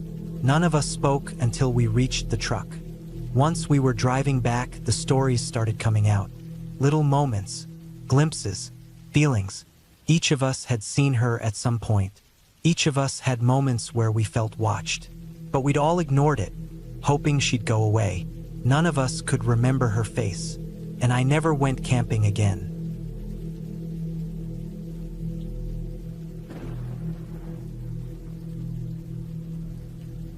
I don't know why we thought that trail was a good idea. Looking back, maybe it was just the excitement of the trip. It was a camping trip my family had been planning for months. Something to break away from the routines of life. A chance to be out in the fresh air, away from work, school, and everything else. My best friend was with us, which made it even better, and we had my dog, Daisy, along for the adventure. The campsite itself was beautiful, nestled in a thick patch of woods by a deep lake, but the trails were rough. They weren't the kind of smooth, well-groomed bike trails you'd find in a park. These were raw, cut through the forest, uneven with loose gravel, tree roots, and sudden sharp turns that made biking on them a challenge. The one we took that day stretched for 13 miles, looping around the lake and through the dense forest before circling back to camp. It was supposed to be an easy ride, just a way to spend the afternoon, taking in the scenery and enjoying the cool air. First, it was exactly that. The trail twisted through the trees, the scent of pine heavy in the air. Leaves crunched under our tires, and every now and then, a squirrel would dart across the path, vanishing into the underbrush. The lake was visible in some spots through the gaps in the trees, sunlight reflecting off its surface. It was peaceful, the kind of ride that made you forget about everything else. Daisy had been well-behaved all day. She trotted beside my dad, her leash secured in his grip, keeping pace without issue. She was a strong dog, always full of energy, but she had been listening well, sticking close. That gave us a false sense of security, I think. We didn't realize how quickly things could change. After about an hour of riding, we reached a section of the trail that immediately made me uneasy. It was narrow, far narrower than the parts we had been riding on before. To the right, there was a steep hill, densely packed with trees and rocks, climbing sharply upward. But it was the left side that made my stomach tighten. The land had caved away at some point in the past, leaving a steep, nearly vertical drop-off down to the lake. The slope was nothing but loose dirt, gravel, and dead leaves, and it ran straight into the water. It was the kind of hill that, if you lost your footing, there was no stopping. There were no trees or solid ground to catch yourself on. just a long, painful slide straight into the lake below. We should have turned back then. The path was barely wide enough for a bike, let alone a person walking beside one. But we had already come so far, and there wasn't really another way back that didn't involve doubling the distance we'd already traveled. So we kept going. I rode ahead, carefully maneuvering my bike along the narrow trail, keeping my focus locked on the ground in front of me. My best friend was just behind me, followed by my dad, who still had Daisy on the leash. My mom was taking up the rear. We moved slowly, cautiously, knowing that one wrong move could send us over the edge. The trail felt even tighter with the bikes, the loose gravel shifting slightly under the weight of the tires. Then Daisy decided she wanted to explore. She had been so good the whole ride. She hadn't pulled at the leash, hadn't stopped to sniff every little thing like she usually did. But for whatever reason, at that moment, she decided she needed to get closer to the edge. I didn't see it happen. I just heard the sudden scuff of movement behind me, the sharp intake of breath from my dad. When I glanced back, everything slowed. Daisy's paws were skidding against the loose dirt, her body angled toward the slope. Her claws dug in, trying to find something solid, but the ground was too unstable. Her leash pulled tight as my dad instinctively yanked back, but the sudden force unbalanced him. I watched as his body tilted, his bike wobbling beneath him. For a split second, I thought I was about to watch them both go over the edge. My dad was strong, but the combination of Daisy's weight and the momentum of the pull was too much. His feet scrambled for a grip, but there was nothing solid to plant them on. I wanted to move, to do something, but there was nothing I could do. The trail was too tight, and if I lunged forward, I might have made things worse. Daisy let out a panicked yelp as her front legs slipped over the edge, her body twisting to try to regain footing. My dad's whole body lurched sideways with her, and for that brief moment, I thought that was it. They were going down. Somehow, impossibly, my dad caught himself. I don't know how. I don't know if it was instinct, luck, or some mixture of both, but he managed to jerk himself upright. He hoisted Daisy back, his muscles straining, his face pale. His bike wobbled but stayed upright as he dug his feet in. It was over in seconds, but it felt like minutes. For a long moment, none of us moved. We just stood there, my dad breathing hard, his knuckles white around the leash. Daisy was shaking, her ears pinned back, suddenly much less interested in exploring. No one said anything. We just got back on our bikes and moved forward, carefully, cautiously, all of us hyper-aware of the steep drop beside us.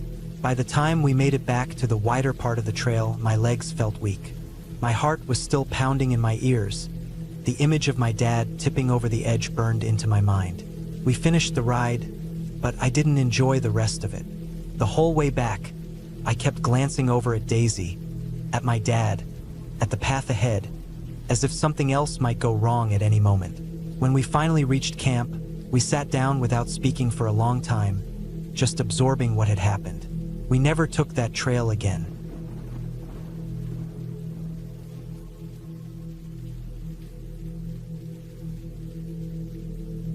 I didn't expect it to be easy.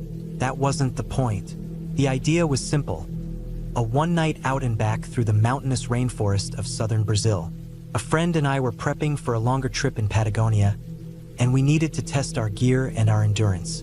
Neither of us was new to hiking, but the terrain in this part of the country was known to be brutal, steep, humid, and slow-going. That was fine. We weren't here for a leisurely stroll. We just wanted to push ourselves, and push ourselves we did.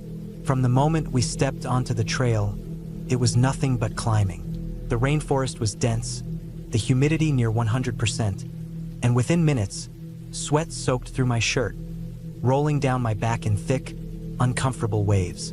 Even when we stopped to catch our breath, there was no relief. The air itself felt heavy, pressing down on me, making each inhale thick and wet. It didn't matter that we were in good shape. The heat and the terrain worked together to drain us with every step. Hours passed. It wasn't a hike so much as a battle against the landscape. Thick vegetation slowed us down, our boots slipping in the damp earth, tree roots tangling beneath our feet. The higher we climbed, the worse it got. We were inside the clouds now, drenched to the bone not just from sweat but from the moisture in the air. My arms and legs were slick with dampness, my pack soaked through, my skin raw where my shirt chafed against my shoulders. It was miserable, but there was a strange kind of peace in the misery. Up here, there were no mosquitoes, no buzzing insects, no animals watching from the trees. Just birds, their distant calls the only sound other than our own labored breathing. By early evening, after nearly 8 grueling hours, we stumbled upon a rare patch of flat ground. It wasn't much, just a slight clearing where the trees thinned out, the ground sunken and soft with collected rainwater. But it was good enough. The rain had started up again, heavier this time, drumming against the leaves above us, soaking us further as we hurried to set up camp. I didn't even bother looking for a dry spot. There wasn't one. I pitched my tent in several inches of standing water, crawled inside, and lay back against my damp sleeping bag. The exhaustion was overwhelming, but I wasn't ready to sleep yet. My clothes were sticking to me, my muscles aching from the relentless climb, and the rain outside made the air inside the tent feel thick and suffocating. So instead of sleeping, I read. And then, at around 3 a.m., I woke up to the sound of singing. First, I thought I had dreamed it. The voice was distant, drifting through the trees, soft and melodic. A woman's voice, singing in Portuguese. I didn't understand the words, but the tone was light, almost lullaby-like, the melody carried along by the wind and the falling rain. I lay still, listening. The voice didn't stay distant. It was moving, getting closer. The rain masked the sound of footsteps, but there was no mistaking it. Someone was walking towards us, following the same trail we had taken earlier. The singing continued, clear and rhythmic, though something about it sounded off.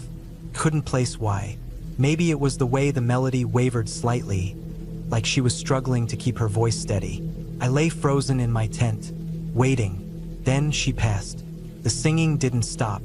It grew louder as she moved right past our tents, so close I could hear her breathing between verses. My heart pounded against my ribs, my mind racing to make sense of it. And then, just as steadily as it had approached, the singing began to fade, moving further down the trail, swallowed again by the rain. I lay there, staring up at the dark ceiling of my tent. I didn't move.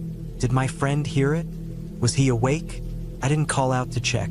Something about it didn't feel right. There was no good reason for someone to be out here alone in the middle of the night. This was a remote trail, not a well-traveled one. We hadn't seen another hiker all day, and yet she had been here. I forced myself to breathe, to close my eyes, to tell myself it was fine. People did weird things. Maybe she was hiking alone and liked to sing to herself. Maybe she was making her way down the mountain in the dark for some reason. I tried to push it from my mind. An hour later, I woke up to the singing again, distant once more, coming back. I stared at the fabric of my tent, my pulse hammering. She was retracing her steps, moving toward us again, following the same path she had taken an hour before. The song was the same, but something about it had changed. There was an edge to it now, a slight exasperation in her voice. She passed us again. And once more, the singing faded into the distance, continuing back in the direction of the trailhead. I didn't sleep. I lay there, listening, every muscle in my body tight with unease. Another hour passed, and then, for the third time, the singing returned. I knew it would happen before I even heard it. I don't know how. Some instinct, some deep part of my brain that had already picked up on the pattern. This time, she wasn't just singing. She was crying. The soft, rhythmic melody was now interrupted by sharp, ragged breaths. The sound of someone struggling to keep their composure, to keep going. It was quiet, but in the stillness of the night, I could hear every painful hitch in her throat. The song continued. The crying continued. She moved past us again. This time, she didn't come back. When the sky lightened and the rain finally eased, I crawled out of my tent, my entire body aching from exhaustion and stiffness. My friend was already up, standing near the tree line, his face pale and drawn. He met my eyes. Neither of us spoke at first. We didn't need to. We both heard it. Eventually, I muttered, "What the fuck was that?" He shook his head. "I don't know." We packed up camp quickly. Neither of us was in the mood for breakfast. The rain had left the trail even worse than before, slick and muddy, but we didn't care. We just wanted to get down the mountain. I kept expecting to see something. A sign of where she had gone, footprints in the mud, something to prove that she had been real. But the rain had washed everything away. We reached the trailhead by early afternoon, stepping out of the dense forest and into the relative normalcy of the lower elevations. We didn't talk about it much after that. Not because we forgot, but because there wasn't anything to say. She had been real. We had no explanation for her, and that was enough.